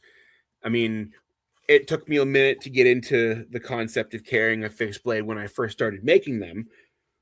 I mean, obviously now I carry one of my modular designs. Yeah. I mean, why wouldn't you? It's an awesome carry. Rory, you're more than welcome to post pictures, tag me, whatever. Yeah. Rory will. I appreciate it, man, very much. Oh, he will. I carry my modular design, not this one specifically. It's actually over at the other bench over there. You know, this is kind of a newer blade design that I kind of came up with. Yeah, I like it. This isn't one of the ones that you can normally pick from. I have this one available. It's like a recurve. It is a slight recurve. Yeah, I have really horrible camera on my laptop, but it's got rock texturing on the flats and coming down the top of the bevel. You know, it's got a false edge, recurve blade. This one is AEBL stainless because the original batch of my modular design was done in 80 CRV2. Yeah, which is still pretty good. Weed Pocket Fiddler, thank you very much. Been a member for 22 months, dude. That's awesome. Awesome live, Scott. Thank you, Brian, for showing your information. Thank you for joining. Fantastic products. Talon, salute to you, my friend. Thank you very much for being a member for 22 months. Man, that is absolutely awesome. Absolutely awesome. I really appreciate you guys. That is for sure awesome. So we have probably we can do another 15 minutes, Brian, and then I'm going to let you go. I have giveaways to do, so unless you want to hang out and watch me do giveaways, you're more than welcome to do that. But I'll see. Do you guys in the chat for the next 10-15 minutes, do you have any questions for Brian? Any questions at all for what he is doing? And Brian, before they start doing that, thank you so much for coming on here. I know we talked at Blade Show. It was awesome catching up with you. The modular design was pretty cool, and then I got to see your custom work was there, and I knew that this was something I really wanted to highlight. So coming out of Blade Show, I knew I wanted to reach out and try to hook this up. Well, the modular design, the beautiful thing about that is that it's an ever-changing system. The blades that I make now will be forward compatible with all the handles that I produce, whether I produce them or I get them made, whether they be 3-piece G10 micarta or titanium. You know, the blades will always be forward compatible to the newer handles. You know, even possibly changing the handle design a little bit with the same concept of the handle. You know, being either 3D printed SLS or you can change the shape and you can changing even the blade designs. I have an idea of basically a tang system. It's got the tang on it, but instead of like a knife, it'll have an interchangeable razor blade setup. Yeah, see that we were talking about that at Blade Show. I think that. So you basically we'll take your fixed blade out, slide the one in, attach it, and then you would have an interchangeable razor blade attachment. Razor blade. That would be absolutely awesome. Angry Tom next door said, I have a comment. That bacon Damascus is amazing. Yeah, bacon Damascus. I think, is that the same material? Like it comes out gray? Because you said, were you Cerakoting the finish on that? On which one? On the handles of the modular. Yes, all the handles are all basically, once they get done 3D printed from the SLS, they're like gray manufacturing. They go to a company that specializes in Cerakote, and these are Cerakoted OD green, black, and orange. So you have the three different color options. You know, you have the 3 different color options. Yes. The green is laserable. I can change the color of the green with my laser. Oh, really? So I've done one that was a topo pattern. Oh, that's fun. If you guys check out my Instagram, I have a couple pictures of that. There's one I did with why can I not remember? I'll try to pull up your Instagram. Well, no, I can just grab them. It's got the paisley. Oh, it's got paisley. It's right here. I'm showing it on camera. That's awesome. It's got like a paisley 3D print on it, and then this is an orange topo. It's kind of hard to see with my really crappy camera on my laptop. No, I can see it. It's perfect. There's got the topo across the top. And you're doing that with your laser? Yep.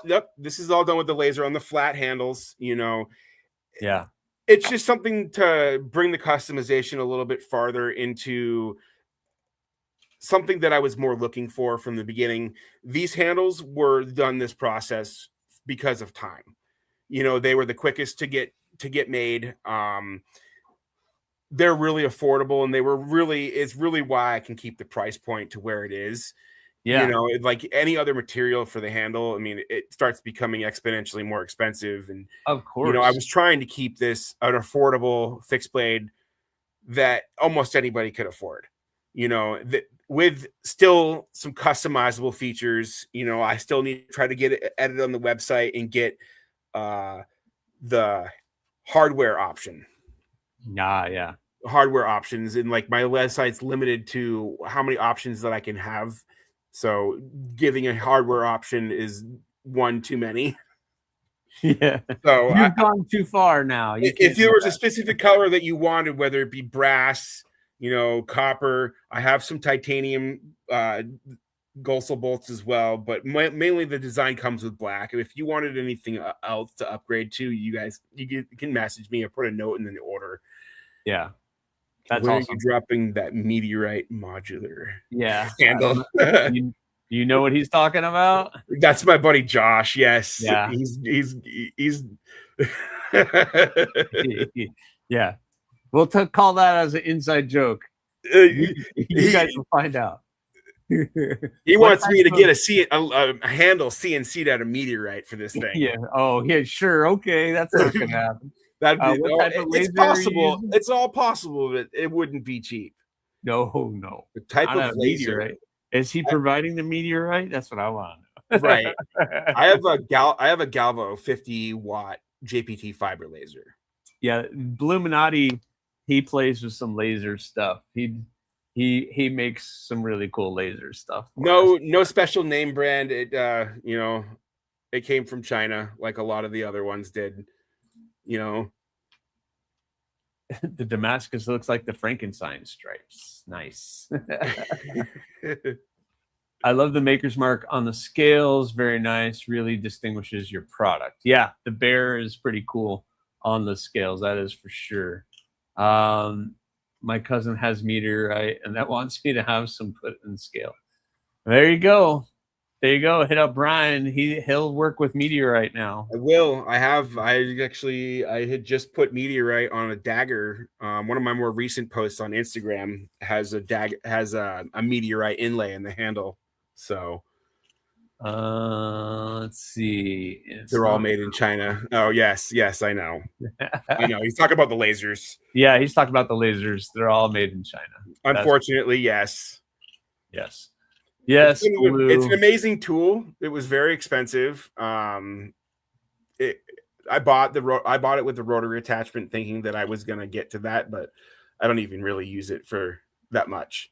I use it for my maker's mark and doing my ID cards, you know, my business cards, and I've done some work for other people, here and there, but nothing crazy, nothing production. I mean, if somebody wanted something custom on their knife, I'm more than willing and happy to do it. Easier to have it cut with a water jet from the videos. Yeah. You know, when you get blades water jet cut, laser cut, there's a reason why they use water jet cutting is, you know, when you're working with a ferrous steel that is hardenable, heat affected zones from the laser can cause issues. If you're using a water jet, it's high pressured water and there's no heat affected zone. So it really doesn't create a hard spot on the edge like laser cutting would. Laser cutting creates a very thin heat affected zone around. So when you want to go grind, it's like, say, if you wanted to cut part of the tip of the knife off and you wanted to use a bandsaw, you're going to have a hard time going through that tip of the steel because it's got a heat affected zone. Yep. You know, water jet cutting doesn't have any of that.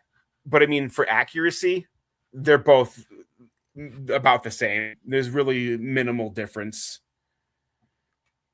I'm sure people have done it, Roger Baker, the meteorites out of handle scales. I know people have done it. If you got meteorite and if you want a knife with meteorite scales, I'm more than willing to do it. Send it over. Let's get it going. Frankenstrat the stripes on Eddie Van Halen's guitar. Oh, the Frankenstrat. Rory sent that to Brian. He's the meteorite master. There it is. Lasers are made in space, assembled in China. Robo. Great. That's good. Imagine a Militar with a meteorite inlay. Yeah, that would be fun. That would be fun. But you start talking inlays, you have essentially created a very large project that you don't even know. It's not even that it's large of a project. When you involve meteorite, it becomes costly. Oh yeah, I did a blade for a customer that actually had meteorite forged into the blade, and it was nothing but successful. But the problem is that there was a failure in heat treat. I felt it when I heat treated it, when I quenched it. I didn't see it until I etched it. I tried to deep etch it and I left it in acid for a little bit too long. And I pull it out and I'm like, shit, there's a crack. Oh, it was the core was cracked because, you know, and it was a beautiful knife. It's on my Instagram. It's got a leopard wood handle. It's with a black and nickel inlay, but you won't be able to see the crack, but it's there. How far back is it? I'd say probably about an inch in front of the sharpening choil. No, how far back is the post? Oh, probably earlier this spring. Before Blade Show. It was probably a little bit before Blade Texas. I'm scrolling through my phone right now to see how far back it would be. Yeah, you've been busy. There was one. Where was it? Okay, look for the post that says I'm exhibiting Blade Show Texas. It's 2 posts after that one. It's basically you're looking at the spine of the knife. Is it before the caveman or after the caveman? It's right in there. So if the group of ruckuses that you see with all the different color handles is the post before that.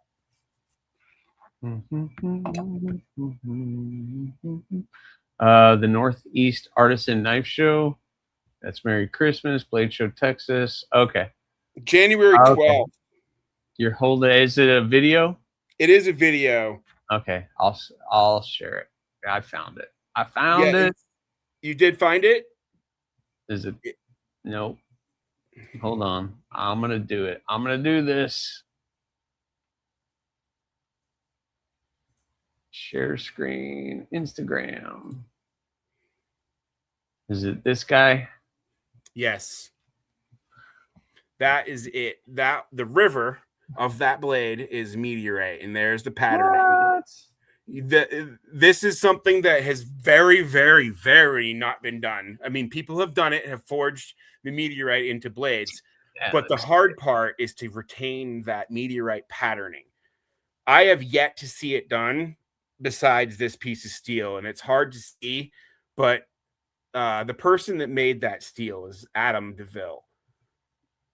It's absolutely beautiful, though. Adam is a guru with Sanmai, and it took a long time to get him to persuade him to do it. He had the materials, and I want to say for 5 months before I was like, dude, you need to just do it and stop being a just do it already. Yeah. So he did it, and like the pieces of meteorite, I mean, were not cheap, and they weren't technically big enough, but he got me a billet just big enough to make that knife. And like there was very little scrap, but like I was fully upfront with the customer. You're like, dude, is like, I got bad news. Is like the blade had a crack. It was a failure somewhere along the way, and you know, I really wish it didn't. And I didn't see any issues until I deep etched it. Yeah, etching brought the cracks out, and crazy. Like I tried to bend and break the blade and like everything. Like it's a structural blade. I wouldn't be batoning it through anything, but you could go use it to cut stuff. It's I mean, a fully functioning knife. There's nothing wrong with it. And who's once you put the handle on that, because I'm assuming the handle would be just as elaborate as the blade. Like you said earlier, that's not being batoned, and you're not going to take that out camping. That's like a beautiful showpiece knife. There are some people that would carry it, but I don't know. That's just. The guy that I made it for actually had it at Blade Show.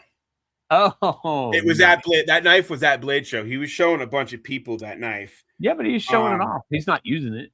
No, I mean, I told him it's like you can use it to cut stuff. I mean, you could carry it. I mean, but just don't go that baton on it. He knows that there's a flaw, and he was like, "Can we do something to reshape it and get rid of it?" I'm like, honestly, I don't even want to. Like, I don't even know if I want to put a handle on it, but I think the best action here is that it's etched. Let me handle it and call it done. And being that it did flaw, I'll give you a huge discount on it because I can't make him pay full price for something that's got a flaw. But at the same time, it was an art piece. But the guy he did want to carry it. Oh, it's absolutely beautiful. I can see why he wanted to carry it. That's for sure. I'm trying to send you a picture of the finished knife because I don't think I ever posted a picture of it because I was kind of disappointed with what it looks like. I just sent you 2 pictures on Instagram. You sent it to me on Instagram. All right. I don't know if you can bring that up on the computer or not, but that'll show you the knife all finished. It's got a really beautiful leopard wood handle, and the inlay is a black. It's black diamond rich light and then pure nickel. I just can't make the screen any bigger than that, but that gives people an idea of what that looks like. Yeah, that's absolutely beautiful. I haven't been able to figure out how to blow that up on Instagram when I'm sharing my screen. But yeah, look at that, guys. Man. Yeah, see, that's absolutely beautiful. And where did you say there's a crack? If you go back towards the handle, where that meteorite goes up, it jumps up. Right about there, it's under on the edge. So right down here? From the bottom of the nickel to the edge, it's right around there. And you won't be able to see it on the pictures. Like I have a couple pictures that really make it noticeable, but those I struggled trying to come to terms with just posting it and the failures. I mean, you know, a lot of the time that we as knife makers get so caught up into making everything nice and pretty, and there are failures. I mean, people do have failures, and I've had my fair share of them, and working through them is not easy. And you just got to come to terms with that. Sometimes things doesn't always go right, and you just got to keep going forward. And I really had a hard time with that one. Because of the time invested, the money involved with just the piece of steel and the meteorite, and the customer was super understanding, and he's a great customer, and he's a really great dude. I've met him a couple years ago at Blade Show in Atlanta, and I saw him again this year. He's a great guy and very understanding. That's awesome. He asked me if I could repeat it, but like the chances of getting my buddy Adam to make me another piece of steel and it come out the same way is probably slim to none. You know, no, that's a one of a kind. Right. Right. You know. All right, guys. Do you guys have any other questions for Bryan before? I'm horrible about reading the bottom of the screen and answering questions. Can you see all the time? Oh, Robo's talking about his art. Never mind. They get off into their own world. Oh, no, it's okay. Any other questions before we say goodbye to Bryan? And then we will get to some giveaways, and then I can call this a day. Just so you guys know, while I'm waiting for questions, the stainless builds for June, I am doing everything I can. All those people should have got pictures of those today. I just started handles, getting them all shaped up, guys, and getting those done. We are moving right along. The 80 CRV2 thistles are sold. The 80 CRV2 Tobicos are on hold until they're ready for the Etsy store. I have to finish all the stainless. I have all the stainless here. The Wesser is here. The thistles are here. The Tobicos are here. I have 19 blades, Bryan. I'm going to be finishing by the end of July, which for me, because I'm part-time, that's a huge deal for me. It is. So it is. As a part-time maker, it's not easy. Yeah, I have 19 and I finished 3, so I still have 16 more to button up. I'm getting there. I'm going to do it. Just so you guys know, the Tobicos, I can't tell you when those are going to drop because those are going to coincide with something else that's coming out, which hopefully you guys will be excited about. So they will all come together at the same time. Oh, geez. You guys are still talking about Robo's artwork. Robo does some awesome artwork. No, he doesn't. But it's okay. We love Robo. Lion, not a sheep. Thanks for the updated picture. Yeah, we're getting there, brother. We're getting there. Wait till it's glued up and I should really start to shake that handle. It's rough right now. It's rough. I don't like sharing pictures when it's rough, but I like to update people with where they are. People like to see the process. Even if it's not pretty, people love the process, dude. Yeah. Damn you and your teasers. Well, that's what I do here on the channel. I question my choices, what I do on a daily when I share everything that I do here on the channel. I start where they get to watch from start to finish and all the in between, and they get ugly and then they get pretty, and some people can see the vision and some people just get lost in it. But Bryan, thank you very much for coming on, and hopefully we know we at least sold one knife, so that's awesome. I appreciate you very much. You know, thank you for inviting me on tonight, you know, getting a chance to talk with you guys and answer some questions. And, you know, like I said before, if you, when you decide you want to work with that baker stuff, if you need any helpful tips and tricks of working with it, grinding it, etching it. I know that's the process of etching is always a challenge with high-end steel and getting the etch to look right for whatever your desired specified finish, you know, whether it be polished or satin or. Yeah. I mean, I've gotten all kinds of tricks, and my buddy Corey has helped me out. He's done a lot of blades in that stuff. So Corey Hawley is the knife maker that he's based out of Riverview, Tampa area over here. That he does amazing stuff, and he's helped me out with a ton of stuff. So very well versed on all that kind of stuff. But thanks for hanging out with us. If anybody wants to reach out to you, what's the best way they can get a hold of you? You guys can hit me up through my website. Sign up for my newsletter. I know I'm going to try to start doing a newsletter here once a month going forward. Instagram, Facebook messaging, both of them will work to contact me, or you can do a custom knife request through my website. There you go, guys. Make sure you check out and purchase his blades. Check out the Meta Pack. They're awesome. It is an awesome offering. And as soon as I saw that, I was like, man, I gotta learn more about this. So thank you so much for doing that. Really enjoyed this conversation, Bryan. Thank you for coming on. Thank you very much for having me. I appreciate you a lot. You guys have a good evening. And until next time. Yeah. See you, Bryan. Later, guys.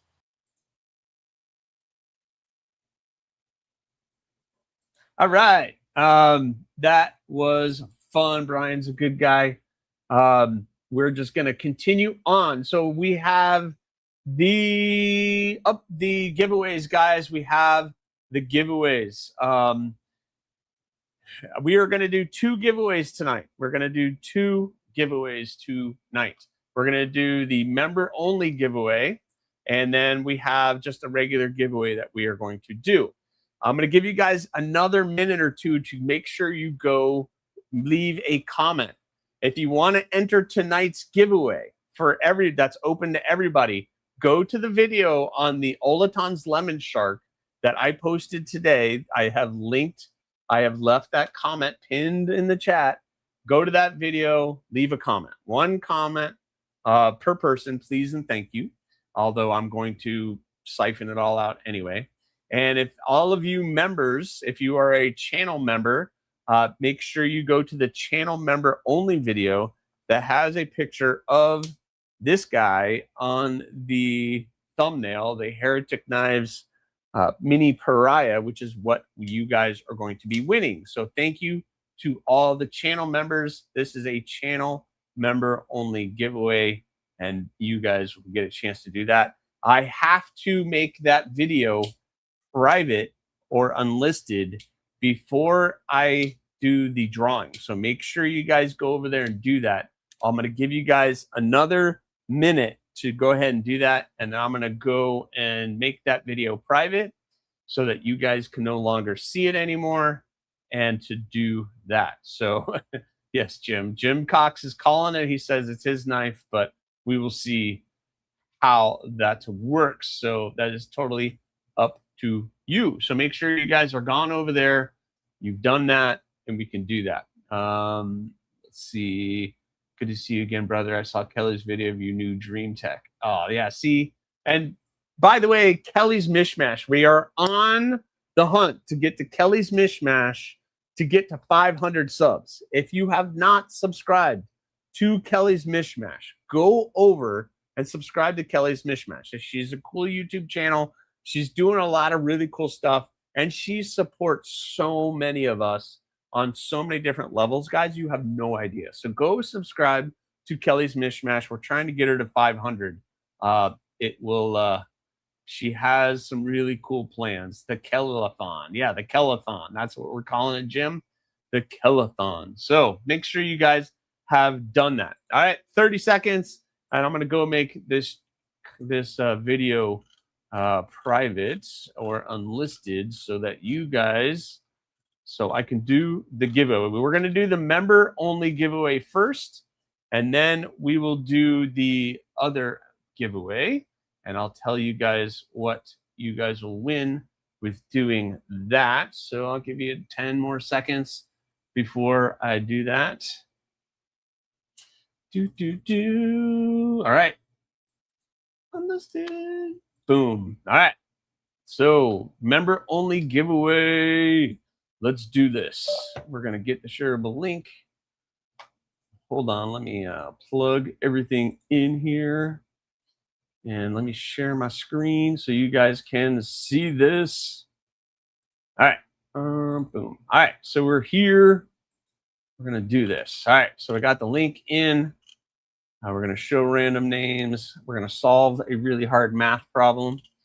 And let's see how many YouTube comments did we get. We got 34 comments, which sounds about right. And we're going to come down here and we're going to do our drawing again. This is going to be the members only. Members only. This is it for you members. Thank you so much for being a member. And big shout out to WeBuyKnifeCollections.com for submitting that knife for a giveaway tonight. Make sure you guys are checking out WeBuyKnifeCollections.com. They got some really cool stuff. So are you guys ready? Are you ready? Boom, here we go. This is the member only giveaway. The member only giveaway. Remember, you must be present to win. Adventure 50. Adventure 50 is our winner. Are you here? Adventure 50. Adventure 50. Are you hanging out? Usually you are at the end of the night because you have your live stream right before. So Adventure 50, are you here? Let's see. Everybody's saying congratulations, but if he's not here,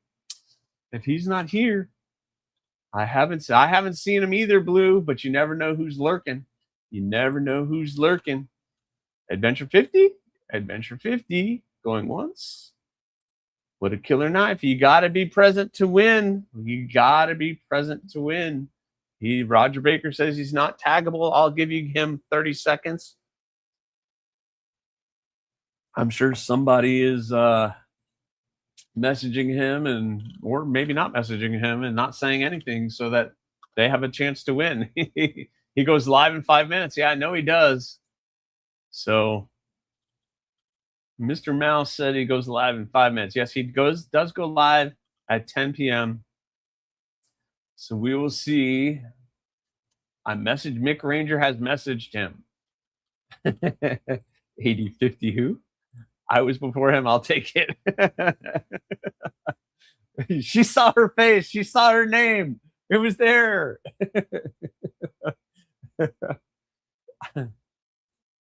He said to give it to me.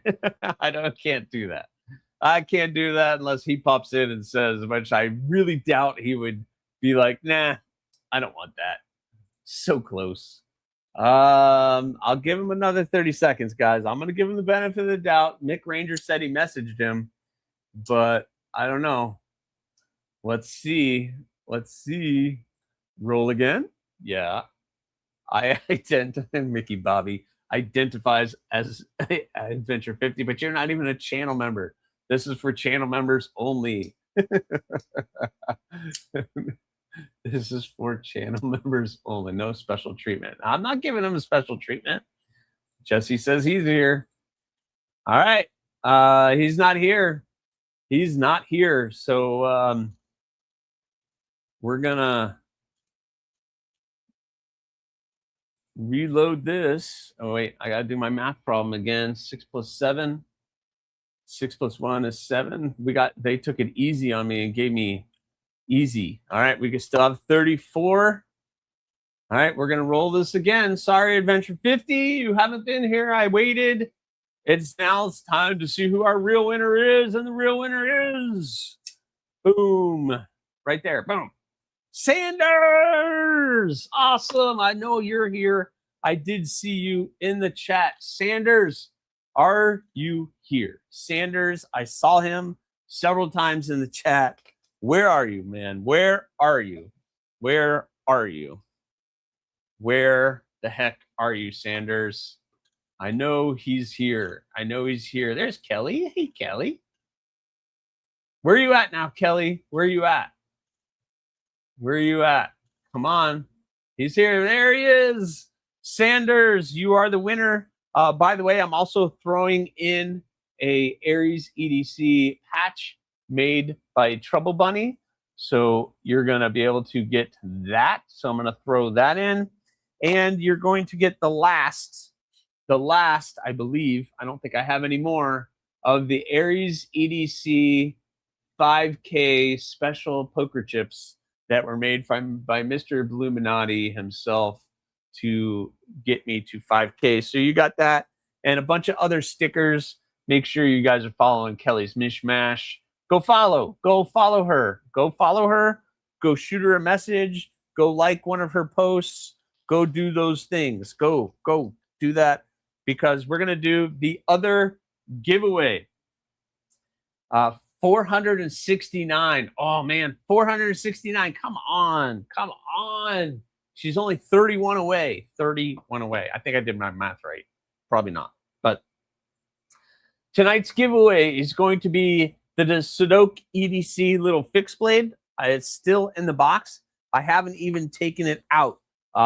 It is still in the box. This is what we're giving away tonight. This is a cool little fixed blade for everybody. This is the Sudoku EDC Fixie. This thing is pretty darn cool. Got the nice little taco sheath. Got a nice clip on it compared to some of the other stuff that we've been getting for some of these companies. So you're going to win that. I do have some stickers set aside for you, etc. So that is going to be what we are giving away this evening. Okay. All right. So let me go grab that link for that video, and we will do that one. Get shareable link. If you haven't yet left a comment in that video, you have about 30 seconds to go do so, because I am going to, let's see, we're going to do this. And we're going to do that. No, wait.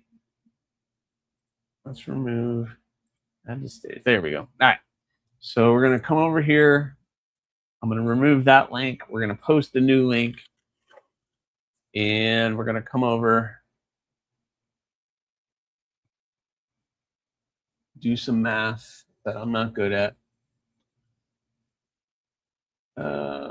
And we're going to hit that.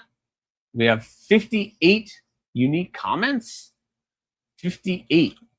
Only 58 unique comments. I'm going to reload this. We're going to do that again because that doesn't seem right. That doesn't seem right. Let's reload that too. Let's see. Sorry, guys. We're going to reload everything. I want to make sure this is fair. Let's do this. Get shareable link. Come back over here. Scroll down. We'll do that. Go away.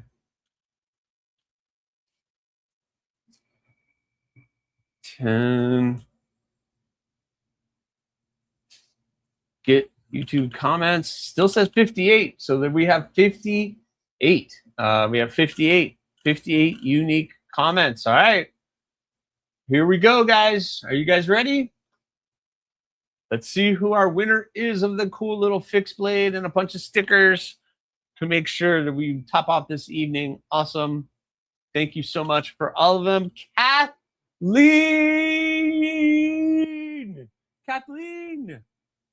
Kathleen is our winner. Oh, my goodness. Kathleen, are you here? Are you here? Are you here? Kathleen Smith, awesome member of the community. Dropping stuff. Are you here? Kathleen. I think she went to dinner. Well, I'll give her a couple minutes to come in and see if she pops up. If not, we'll roll it again. Yeah, you got to have, you can do, my memberships aren't that expensive to be a member of the channel, guys. It's actually very, very low compared to some of the other channels. I try to keep it affordable. It keeps things going here and allows me to do really cool giveaways like this. So Kathleen's not taggable. Oh no, says Byron. Uh-oh, not taggable at the moment. Hope she gets here.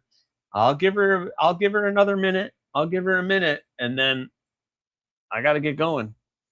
You got to do another one. And with Kickstarter. Oh, what's going on, Gabe? You're not getting anything with YouTube? Dun, dun, dun, dun, dun. We got 70 people in here.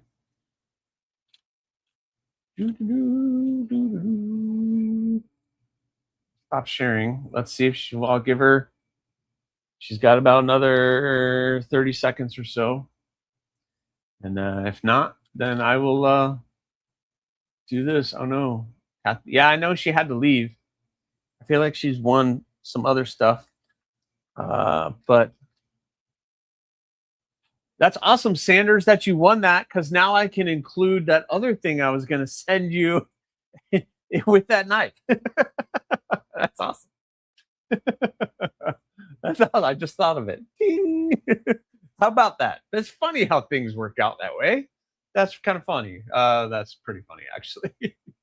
I had a package sitting behind me ready to go to Sanders, and now I can add to it. That's awesome. Yeah, see, it's funny how that works out. That's fun. All right. Well, I don't see her here yet, guys. So let's I'm gonna close this out and we're gonna redo this again. Let me share the screen. There we go. We're gonna do this again. We're gonna do this, and we have math hard. Get the YouTube comments. We still have 58 comments in this video, and we'll make this big. Here we go. Let's do this again. It sucks for her. We love Kathleen. Would have liked to have seen her get it, but let's see who's going to get it this time. The winner is Mr. Mouse. Mr. Mouse, are you here? Jim Cox, thanks for saying good luck, my friend. Thank you very much. I don't know if the thumbs are going to work. Come on, there's two of them. There's two. But thank you very much. Where is Mr. Mouse? Are you here? Mr. Mouse, are you in the chat? There he is, Mr. Mouse. What's going on, man? Thank you very much. Oh no, Kathleen. I'm sorry, Kathleen. I had to redraw. I'm sorry. Darn it. Yeah, Mr. Mouse was our winner. Mr. Mouse, reach out to me, Instagram, AriesEDC, or you can email me, AriesEDC@gmail.com. And let me know what a good address is for you, sir, that we can get that out to you to do that. Congratulations. All right, Miss DVD, what's going on? How are you? I didn't see you. No worries, I was eating. I'm sorry, Kathleen. Yeah, everybody said I waited a couple minutes for you to come in. I'm sure people messaged you. Unfortunately, I had to do the drawing again. I'm sorry. Mr. Mouse said give it to J1. Where is he at? Where did Mr. Mouse? Congrats. Mr. Mouse. Oh, thanks to, oh man, that's awesome. TSKFS to J1. J1, congrats. Thank you, J1. Make sure if you're good, yeah, there you go. Mr. J1 is here. J1, make sure to hit me up. Instagram, or wherever you're comfortable, email or an Instagram. I need an address. I think I already have one, which I guess I can include this knife and the other package as well.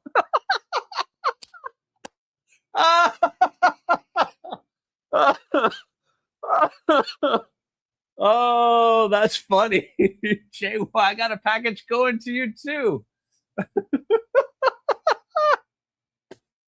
Oh my gosh. Well, looks like I'm going to include this into your other package that's going out. You send it. Yeah, J1 just bought one of the thistles. So now, cool. I can send this knife with the thistle. That's awesome. That's awesome. Mr. Mouse, thank you. That was awesome. Thank you for gifting that. Very cool of you to do. Thank you very much. Yeah, I got to save a little bit on shipping. Nice, Robo. Oh, that's funny. All right, guys, thank you so much for joining me on the Makerspace tonight. That was a really cool conversation with Bryan, with Bear Den Blades. Make sure you guys have checked out Bear Den Blades. That meta pack thing that he has going on is absolutely cool. A great deal. $200 for an AEB-L blade and the handle that you can switch out blades for just another $100. You're getting basically a custom-made blade. Such a cool thing. But you guys have been awesome. This was a really great conversation. But it's because of you guys. So thank you. Please remember, subscribe. Hit that like button. Why haven't you hit the like button? Hit the like button. And when it's all said and done, leave a comment or not.